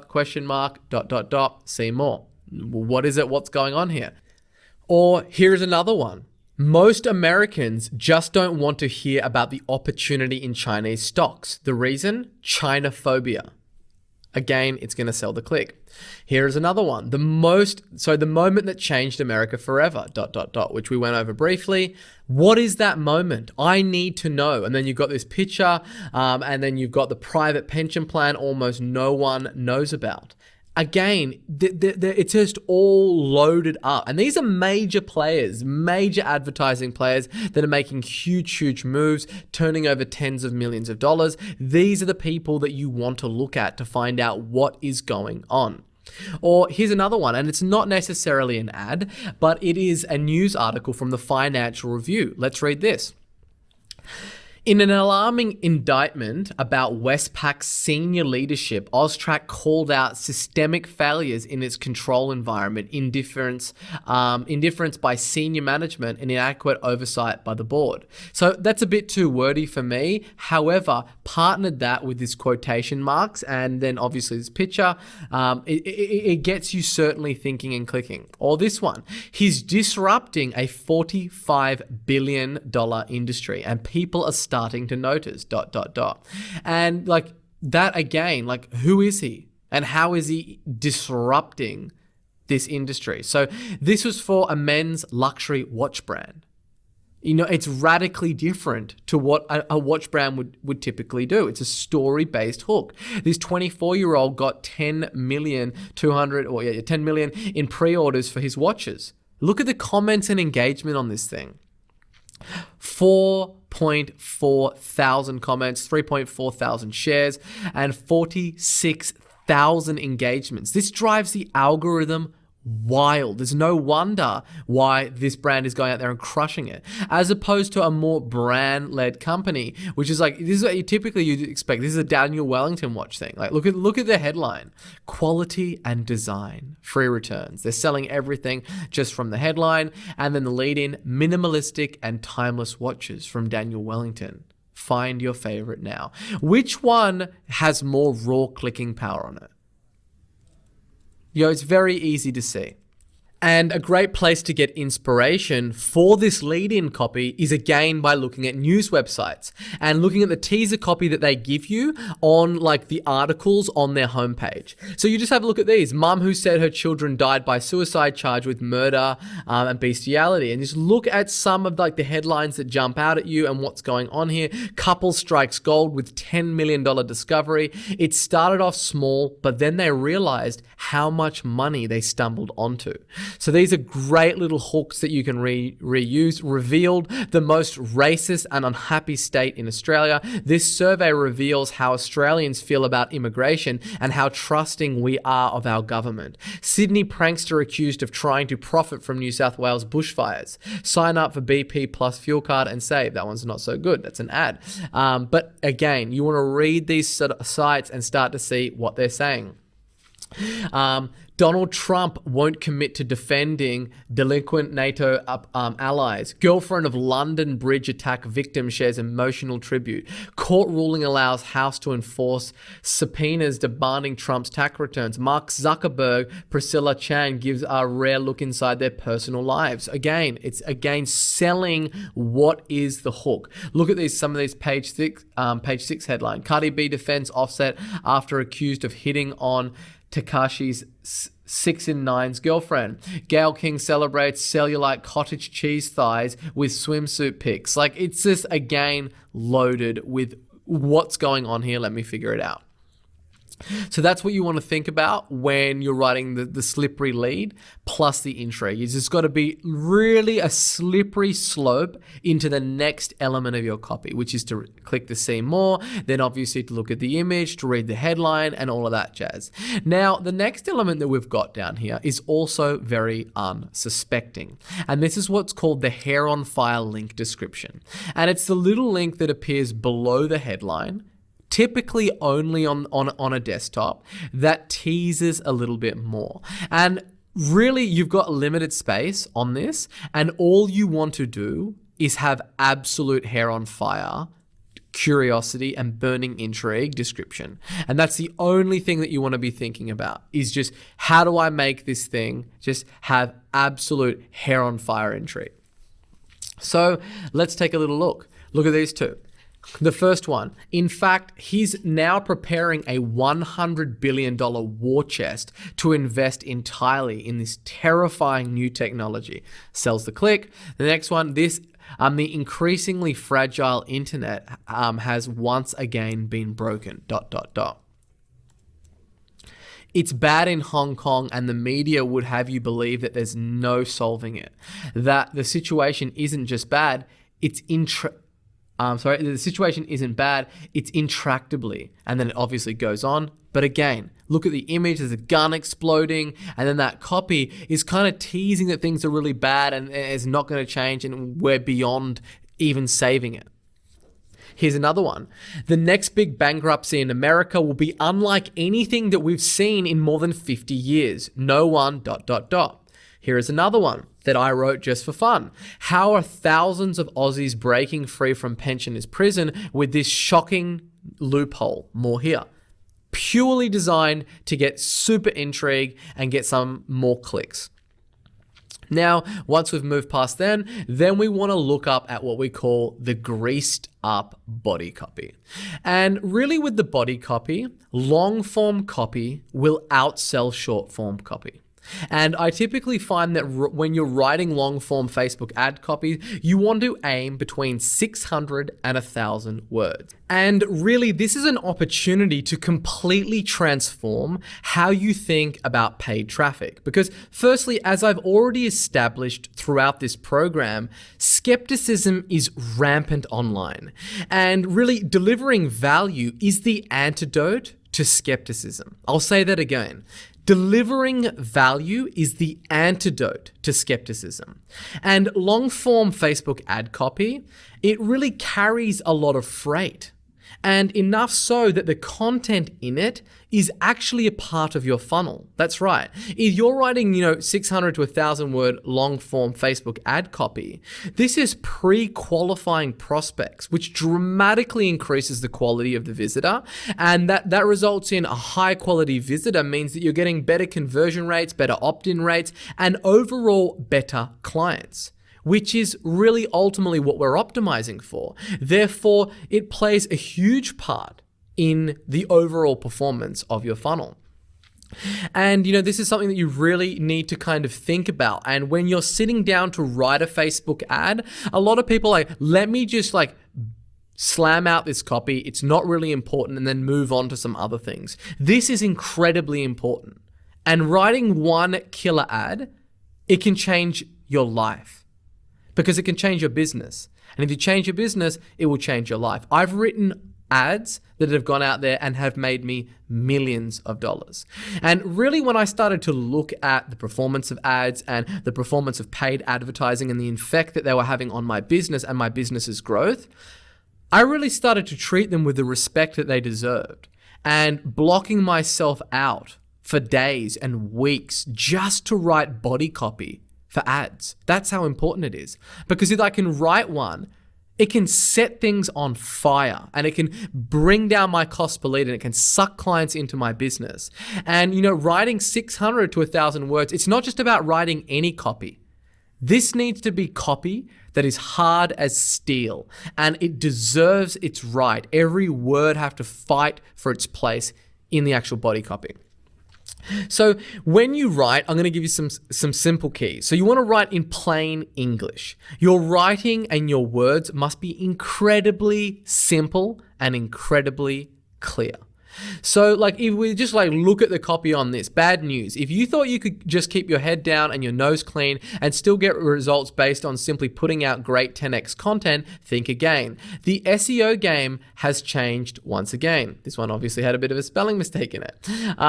All the old strategies you or your agency has previously used to rank your website on Google will likely get your website penalized in 2020. Yep, that $350 per month SEO expert you hired has just turned your website into a live minefield. So this copy it's not like I'm not using any crazy words. It's very simple, it's very clear, and I'm really portraying the message that I want to very, very clearly. Because you don't want people to notice your writing. You want them to be moved by your message. That is the absolute key. I see all these people trying to write all this crazy, outlandish copy, and they obsess over the words. But you don't want people noticing the words. You want them just to be moved by your message. And that means you need to use short and simple words and sentences and paragraphs in your copy. You want to keep your sentences short. I typically say 5 to 10 words or less. And if you have longer ones, you need to break them up with ellipses or dashes or dots, anything that you can do to kind of break up those lines, right? Just to make it so it's easier for the eye to digest what's going on and have a lot of white space in there. As a general rule, basically your paragraphs should not exceed 3 lines. And I have however found a lot of success with 1 or 2, but it's a good idea to kind of mix it up, have some sentences and paragraphs, and then also even just have lines of copy with just 1 or 2 words on them. And then you go down to the next one. And really the overall keys is to write like you talk. Do not try and sound all professional. I want you to sit down and I want you to write the copy like you're talking to your best friend when you've catched up with them and you haven't seen them in a year and a half. You want to use stories, and you really want to make your advertising valuable in itself. That is an absolute key component. Your ad must be of value to that user. You must leave your prospects better than when you found them, even from the ad copy perspective. And you do not want to let your ads look like ads. That's just the absolute key component. You want to avoid using words like you and your in the ad copy because Facebook doesn't like it. And it specifically doesn't like when you directly target people and direct language that calls out an individual. You can use it sparingly, just know that they don't like those words. Now, with the form of advertising that we use, is called direct response advertising. And then there's another school of thought, which is branded advertising. Now, direct response marketing is about crafting advertising that sells, and it really sells and elicit a direct response for your user to do. It's not there just purely to exist. And that's as opposed to branded advertising that is about crafting cute jingles and that you kind of have no way to measure on a scientific basis or really look at the unit economics to find out what's working or what's not. And that's how traditional advertising exists. It's let me just pull out this cute ad and then just look at all the impressions or all of the views it got on a pre-roll. Where direct response advertising is really purely about seeing what is the return on every dollar that we spend. And, the branded advertising is kind of like a con that big advertising agencies have used for decades, where they can basically blindly spend their clients' money and not be accountable for generating real results in the form of sales. There's a lot of other areas to hide behind because you're not looking at, okay, we spent $100,000, how much money did we get back? Or we spent $1, how much dollars did we get back? As simple as that. Now, what you must understand is that when you're on your journey to building a 7 and an 8-figure business, that distribution is more important than building a brand. And if you're building a brand without distribution, no one is going to see it anyway.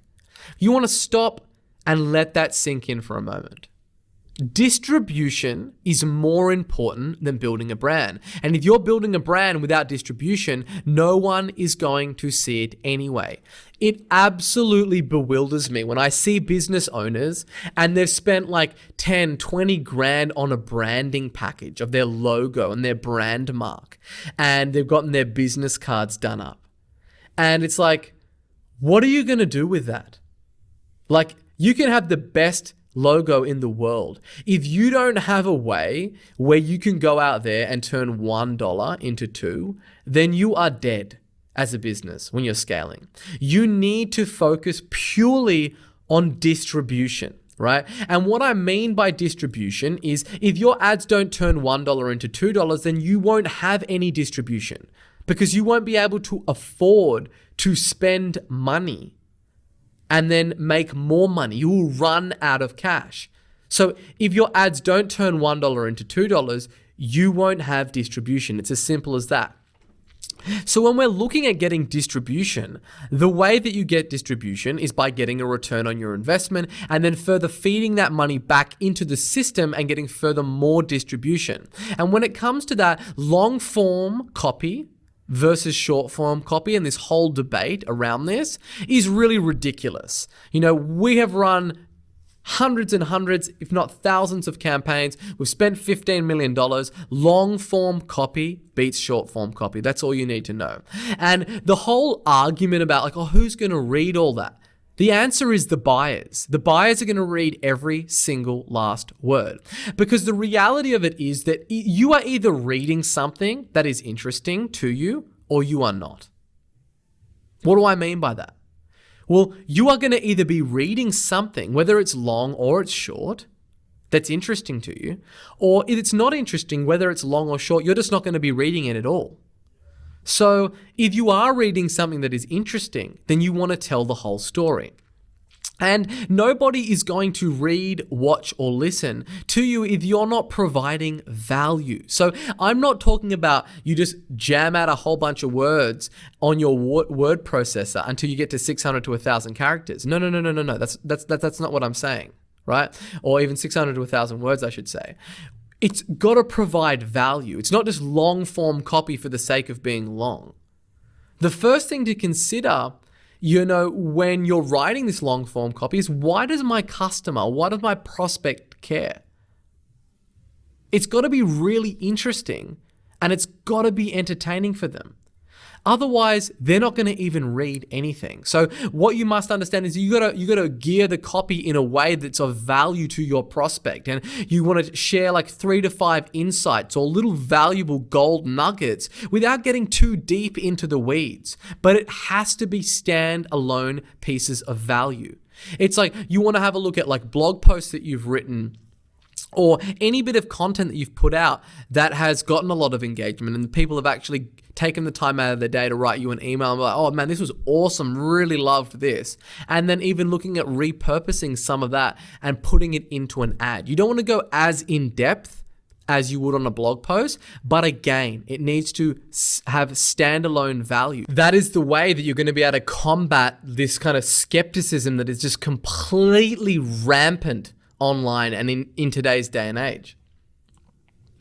Instead of writing copy that dwells in the divine wonderfulness of you and your brand, which is what everybody does. They just think about how great they are and they're just talking about them the whole time and how great their brand is and why you should do business with them. You want to write copy for people that will spark enough emotion to generate a comment, share, and a click. And then you must add the standalone value as the whole valuable piece on there, as being a valuable piece of content.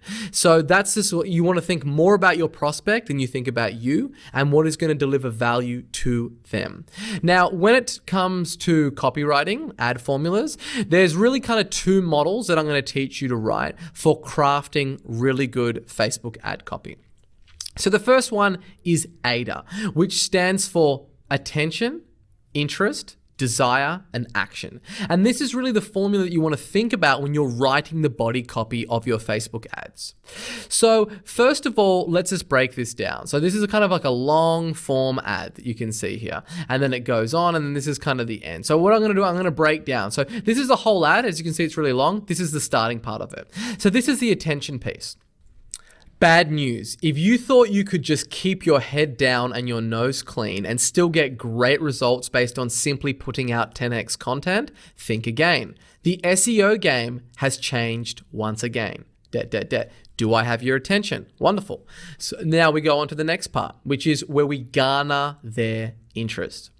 All the old strategies you or your agency have previously used to rank your site on Google will likely get your website penalized in 2020. Okay, you've got my interest. I need to keep reading. Yep, that $350 per month SEO expert you hired has just turned your website into a live minefield. And it's only a matter of time until the Google crawlers find it and it detonates, flatlining your traffic, wiping your rankings off the face of the earth because Google's rank brain has just been put on steroids. But hey, SEO is old news, right? It died along with Hummingbird, Medic, Panda, Penguin, and the rest of them, right? Wrong. While social media most certainly can't be ignored. So I'm interested now with what is about to get revealed.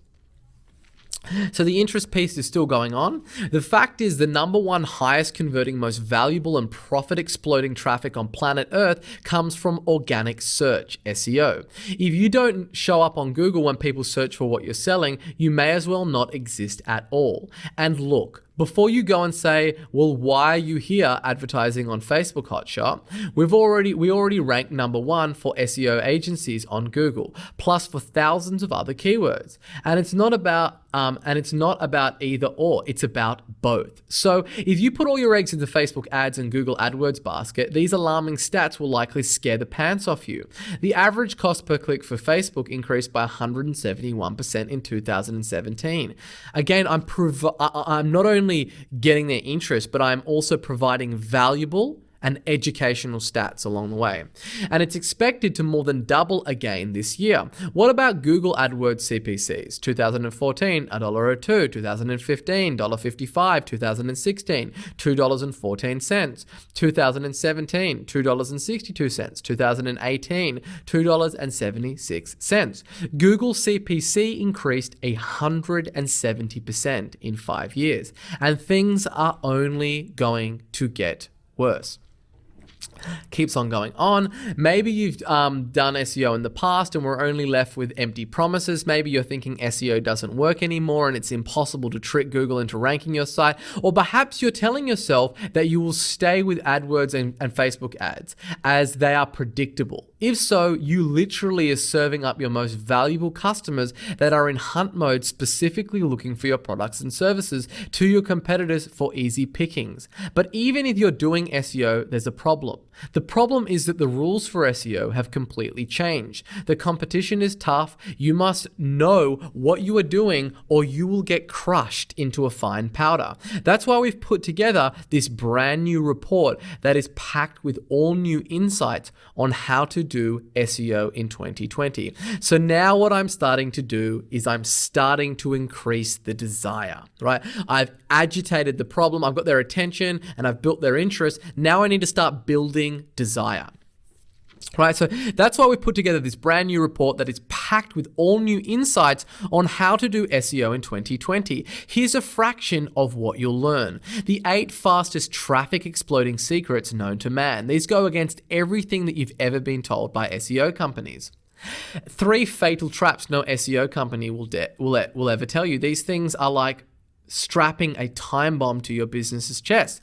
The insider SEO trade secrets other agencies don't want you to know. PBNs cloaking, we're spilling the dirt on everything. How to tell if your SEO agency is lying to you and secretly audit their work. What you absolutely must do immediately before hiring an SEO agency to stop them from lighting your money on fire, and much, much more.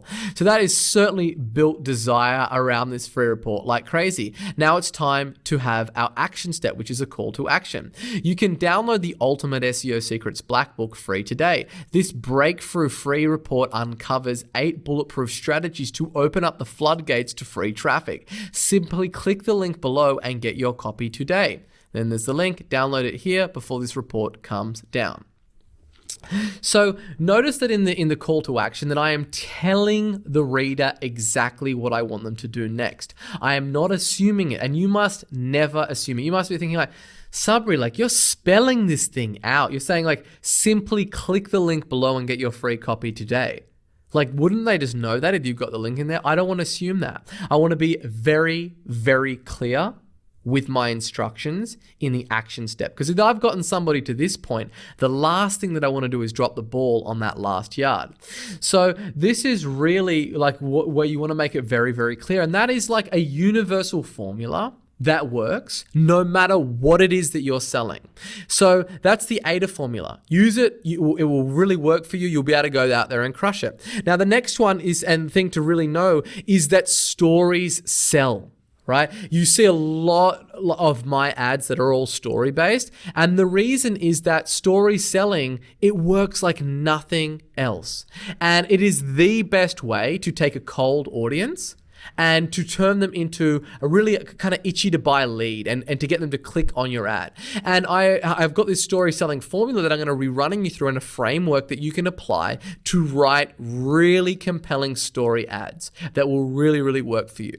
And I don't want you to choose just ADA or just this story selling formula. I want you to use them both. So here's the formula. Attention. So again, we're getting their attention. We're going to use a pattern interrupt. Identity. We want to talk about who you are. Struggle. What you struggled with, right? And all the frustrations and everything, the rivers that you had to cross, the dragons you had to slay to get where you are. Discovery, what it is that you discovered that changed everything for you. Then value, you want to teach them something. You don't just want to be this self-aggrandizing statement where you're like, I was in the park eating toenails and the tree bark off trees to survive, and now I'm a millionaire, and look at my Lamborghini and how great I am. And you can also be a millionaire if you click here and buy my course. That's not what you want to do. You do see that format appear a lot in terms of like, this is my hero's journey. This is where I was. This is where I am now, because it works. But really, to really get this thing cranking out customers, you need to teach them something. You need to have the value piece in there. Then the result, what happened because of that discovery? So you're saying you got the discovery, here's the value. So I'm proving to you that this discovery is legitimate by teaching you something in the ad.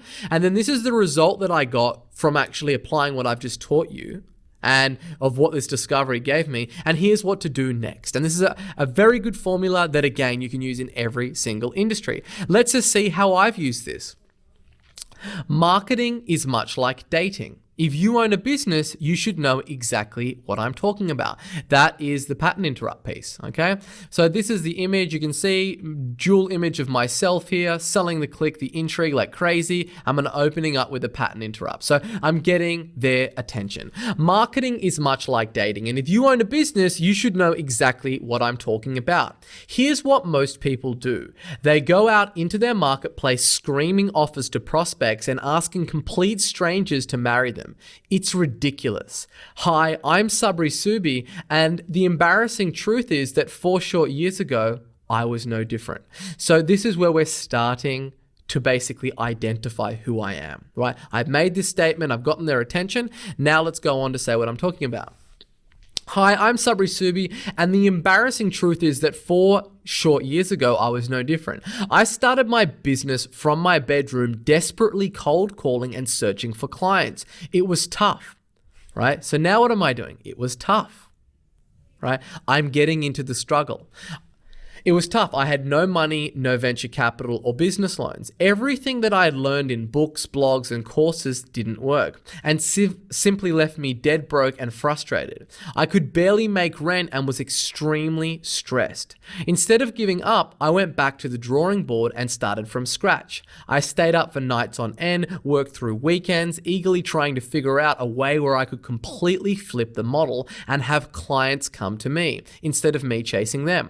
I studied human psychology, the art of persuasion, old research journals, and the most successful advertisers for the past 200 years. And I tested everything.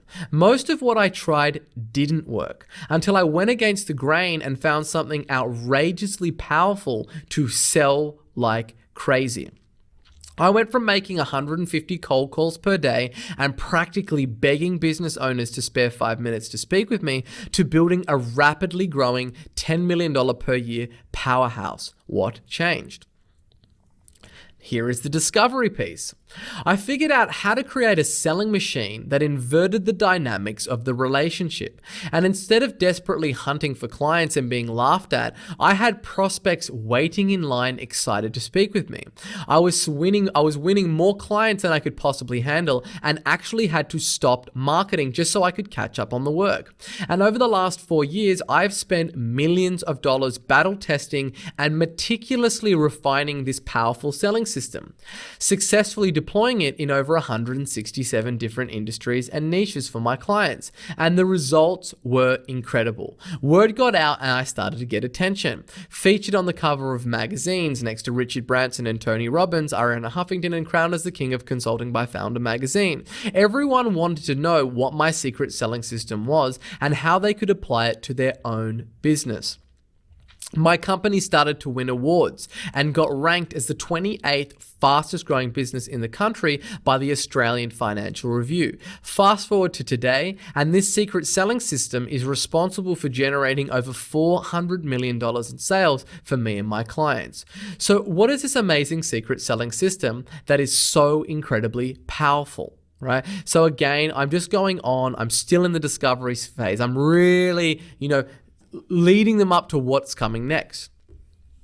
Well, it all comes down to a distinct process. You see, just like in a relationship, there are a series of steps that you must take a prospect through in order to get them to buy. Just how you might go out on a date, grab a coffee, have dinner, start dating, fall in love, and ultimately get married. It's a process with varying levels of commitment along the way to reach the end goal. But most business owners are blindly obsessed with trying to make the sale and who are blindly obsessed with trying to make a sale and the whole closing the deal part that they completely ignore the series of steps it takes in order to actually be able to convert a stranger into a paying client. They think everybody wants what they're selling. So you can see that I've already started to get into delivering the value piece. And I go on here. We've got the biggest, they talk about the whole value piece.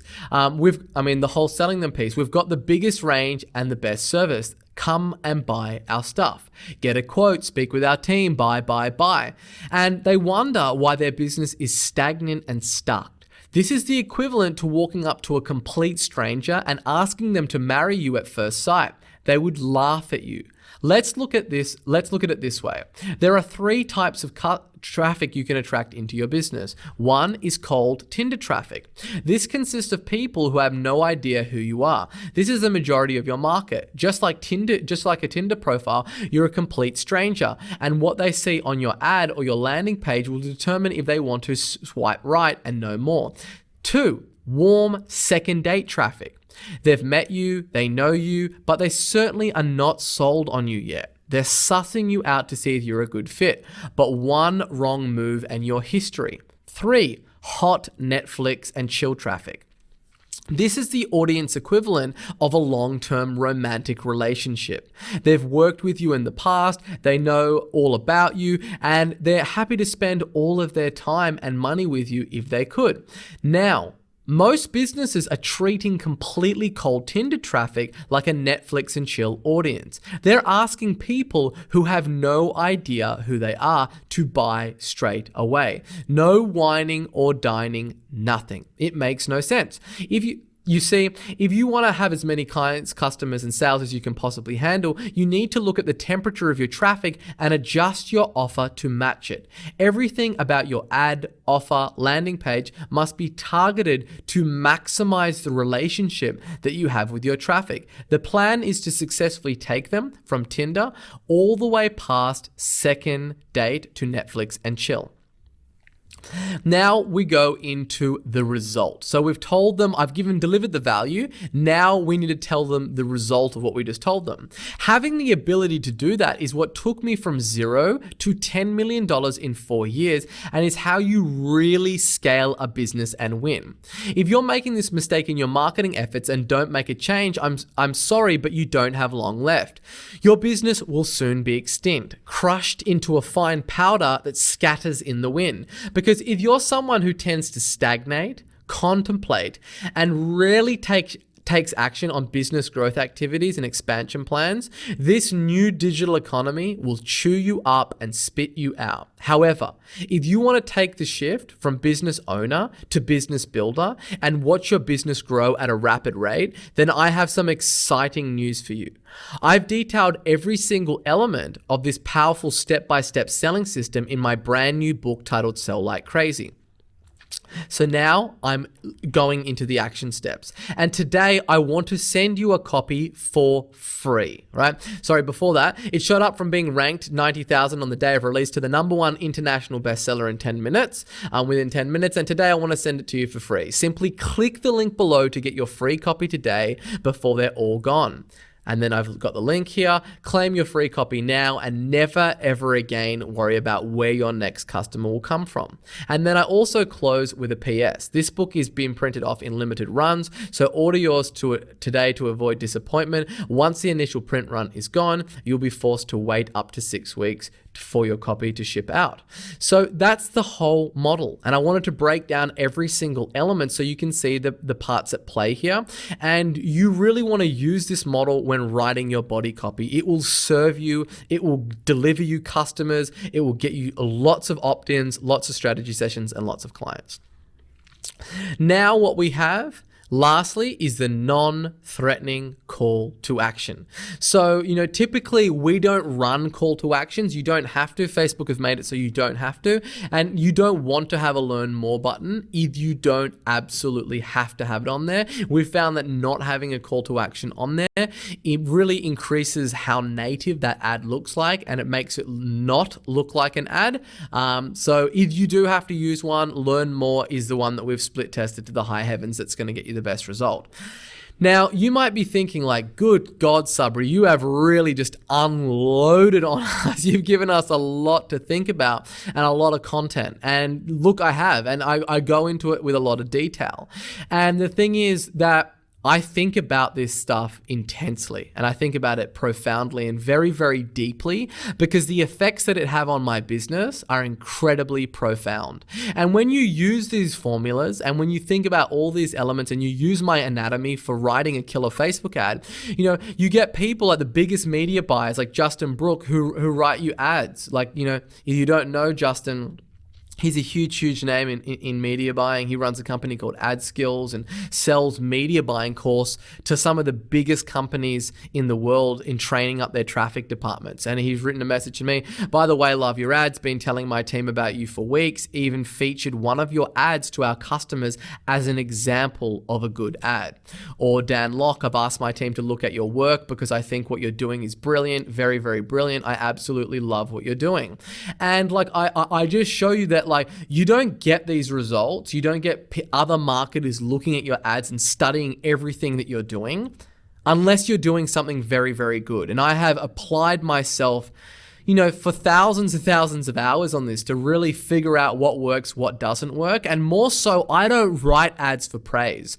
I write ads that multiply money. And that's exactly what I have been able to do. I have been able to multiply money to the tune of $1.33 billion in sales for me and my clients. So I don't want you to think I'm some armchair expert. I'm getting all wrapped up in all these things that don't matter. They do matter, and they are the difference between winning or losing. Now, the other thing that you need to think about is you must add a zest of specificity to your ads. They can't just be these broad brushstrokes and sweeping statements that aren't specific to exactly the problems and the questions that your market has. Now, the more generalized your claims are, the more doubtful your reader gets, and the more difficult it is for them to trust you. If you're just like, quit your 9 to 5 and that's it. And you're not giving any more specificity around like how much you can earn in what time frame. Like you can't say a lot of that on Facebook, but that might be not such a great example. But in terms of any problem that you're looking to solve for your market, they cannot be generalized claims. You need to have some specificity on there to add some depth, okay? Now, our job is to move a person mentally and emotionally from A, where they are right now, to B, where it is that they want to be.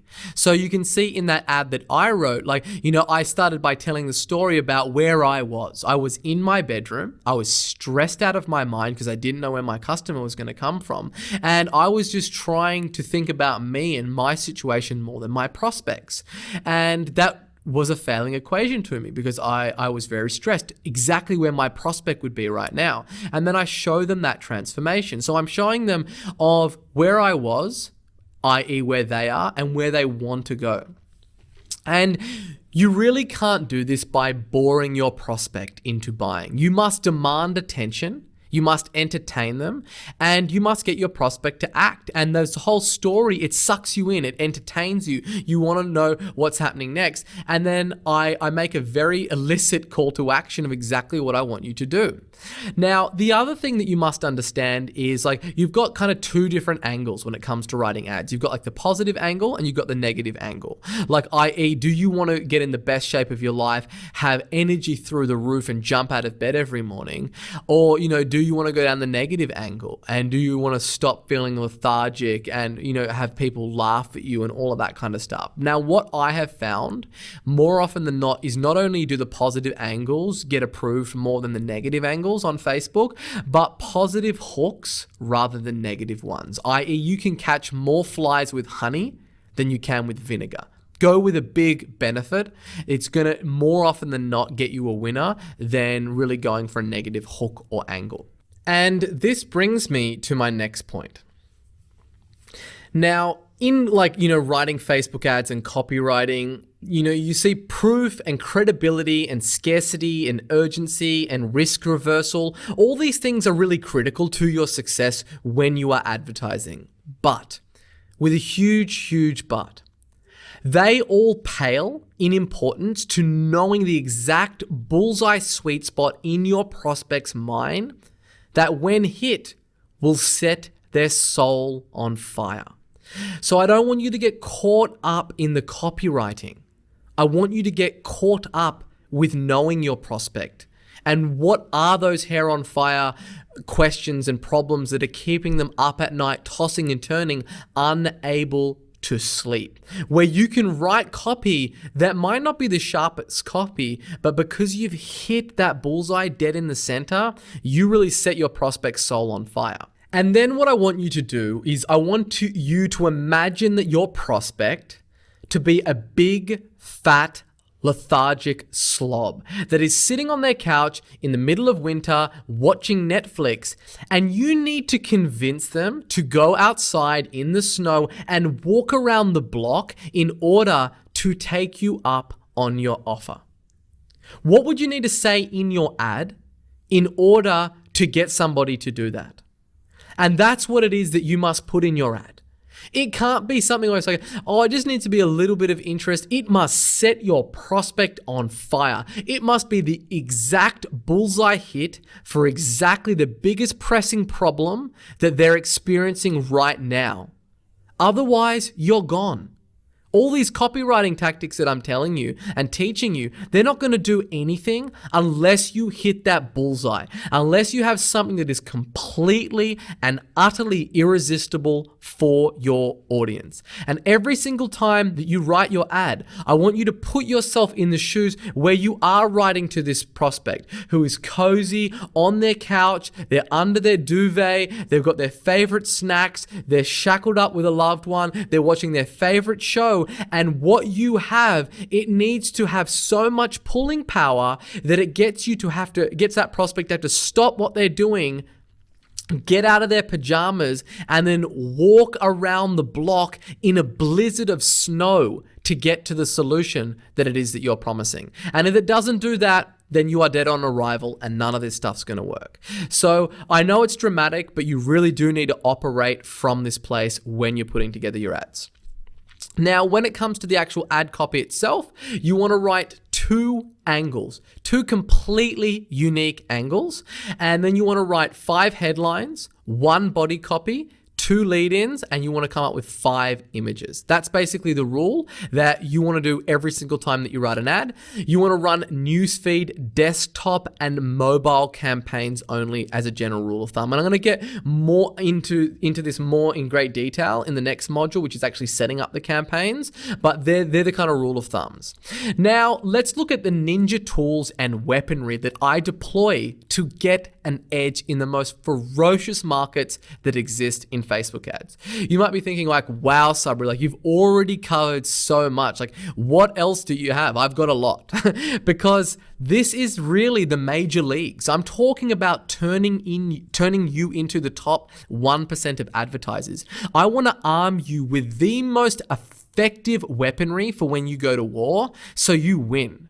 I want you to win as my student. I want you to go out there and completely wipe the floor with the competition. And you will see that I do everything within my power to get the edge. So let's just take a look at this. So basically what you can see here is an image, me and Salt Bae. You saw me run an ad with this. This was not by chance. So let's look at this. Face 1. So this is basically using a tool, which is a image sentiment bias tool, which is a link to in the resources section of this module. And basically what it shows is that it's basically signaling and looking at the images of my face using machine learning and also Salt Bae's ad. And it's looking at this image and it's going, okay, we've got 2 faces. We've got face 1 and face 2. And face 1, it has a joy emotion, which is very likely. And then it's looking at, what else is going on.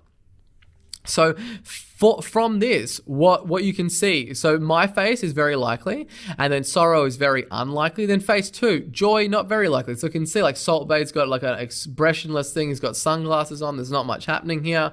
And then we go down, and then what this thing is doing, it's actually reading, it's getting a confidence level. It sees that there's 2 men in the image, and then it's looking at like it puts labels on that. It says hair, selfie, arm, photography, muscles, smile, glasses, vacation, t-shirt. And then also from this, it's looking at the properties of this, the aspect ratio of what's happening. And then it's saying, okay, is this adult? Is it spoof content? Is it medical? Is it violent? Or is it racy? Then if we go down to look at the JSON code and how it actually does this.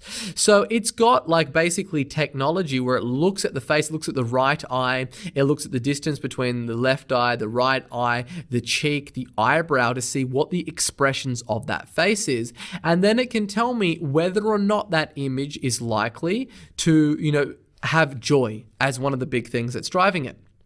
So very likely. So as we know already, right, when it comes to Facebook ads, they have, Facebook itself, they have this technology that is called deepface. And it is a deep learning facial recognition system, and it's created by Facebook, and it identifies human faces using advanced deep learning and a neural network. And this neural network is a piece of software that basically simulates a very basic approximation of how real human neurons work. And deep learning is one of the methods of performing machine learning. And basically it looks at like a huge body of data, for example, human faces on Facebook, and it tries to develop a high level abstraction of those human faces by looking for reoccurring patterns like the cheeks, the eyebrows, the distance between the cheeks and the lips, and all of those kind of things. And it uses this deep face technology, and it consists of a bunch of different neurons, and it's like 9 layers deep, and then a learning process that sees the creation of 120 million connections and synapses like the human brain between those neurons and bases a corpus of 4 million photo faces. So it's looking at all this data that it's available, and then it's really created an approximation of how real neurons would fire in the human brain. Now you might be thinking like, why? Like, why are you going into this level of detail? So I'd be like, what is involved with this? Well, basically, let me show you. So we already know that Facebook is incentivized to basically show their users and create a situation where there's meaningful engagements. And they want to make their users feel happy and meaningful. So if we look at this, right? So I loaded up this image of me, which I was running on an ad, and look at the emotions that this evokes. Very unlikely for joy. Very unlikely for really everything. It's like kind of just me sitting there looking frowned. So we ran this ad. It did okay. Then we ran another ad with this image, and look at this one, joy, possible. And this beat the former one, the former control, right, which was me not looking happy. And we started to say, okay, well, the only thing that we've changed, we've done a scientific split test, is the image. And we saw the correlation between the positive emotion of joy and this one being possible. So I'm like, okay, cool. Let me try something else. Let me try one that is like very likely for joy. So then we use this image, and I had a big smile on my face. And from this, basically it was like, yeah, this is very, very likely. So then we ran this ad, and this smashed everything. And the only thing that changed was the image. Same headline, same body copy, same lead in, same all of that stuff. And what you can see is, so we use this thing called Google Cloud Vision AI, and this is free. I've given you an access to this in the resources section. And basically you just upload an image, and then based on you uploading that image, it then gives you determinants of like how much like emotion do these things depict? What's actually going on here? And we really use this. And we go out there and like we look at, is it like adult? Very unlikely. Is it spoof? Very unlikely. Because Facebook don't want to promote content that have these things. And yes, we're using Google because Facebook aren't going to give us access to their deep face technology, but they're all using a similar engine. So we use this tool. I highly suggest that you do it. Every time we run ads, we upload this. We make sure that we are hitting a score that is very likely for positive joy, because we've noticed a correlation between that and low cost per leads. Now, that's for the image sentiment bias, where Facebook is simply looking at the images. It's trying to use its machine learning to depict whether or not they feel that this content that you are putting onto its platform and paying to put on its platform is going to align with what it wants and the inputs that it is searching for to provide its users with meaningful engagements and to feel happier than when they started using the platform. When they leave, they want them to feel happier. And you don't do that by showing images of people that aren't happy. Therefore, we're gearing it. And that's on the image side of things. But then there's also text. So what is, text sentiment analysis? Well, sentiment analysis is really opinion mining and text analysis tool and kind of emotion AI. And it determines the emotional tone behind certain words to understand the attitudes and the opinions being expressed. Now, as humans, we do this instinctively without even thinking. And what these machines are trying to do is to mimic what humans are doing. So positive ads, they get priority. They get more reach in the auction pool. They get more impressions. They get lower prices. They get the best inventory. So you want to use a text sentiment analysis tool to optimize your ad copy to make sure that it is eliciting a positive emotion, because we know already Facebook shows a bias towards these things. So Sentigen, there's a few of them online. This is the best one that I have found because it will show you each single statement and it will highlight the text in red, and it will say like, yo, you need to change this because it's basically giving a negative sentiment. And this tool is in beta. It's free right now, but there's a lot of them that you can go out there and use. This is definitely the best one that I have found because it's the only one that will highlight the actual copy, and then you can edit it and you can see. But overall, the sentiment is positive on here, and that's how we form winning ads. Now, I've also included this list from the Atlantic, which is a list I found online of the most positive and negative words. And you can I've included that list in the resources section. So when you're writing your ad copy, if you're on this and you like everything's negative, you can just go to the positive sections and then replace them. You can look at the negative. You can do a find and replace, find which of the words that you've used that are negative, remove them and change them with something else. Now, another tool that I use is this it's basically from the Advanced Marketing Institute. It's something else that I add to my arsenal, and it allows you to find the EMV score of the headlines that you write, okay? So this score is basically, it indicates your headline. What is the emotional pulling power of this, right? And it kind of compares that headline based on the emotional trigger words that you've used in your headline. So based on all the other kind of keywords that are in its database to find out what your EMV score is. I typically won't be running any headlines that have an EMV score that is under 30%. It's not like a hard and fast rule, but I have typically found correlation to, the things that have like a really good EMV score. And you do that by look at the headline for this one. Weirdly effective secret selling system floods businesses with new customers.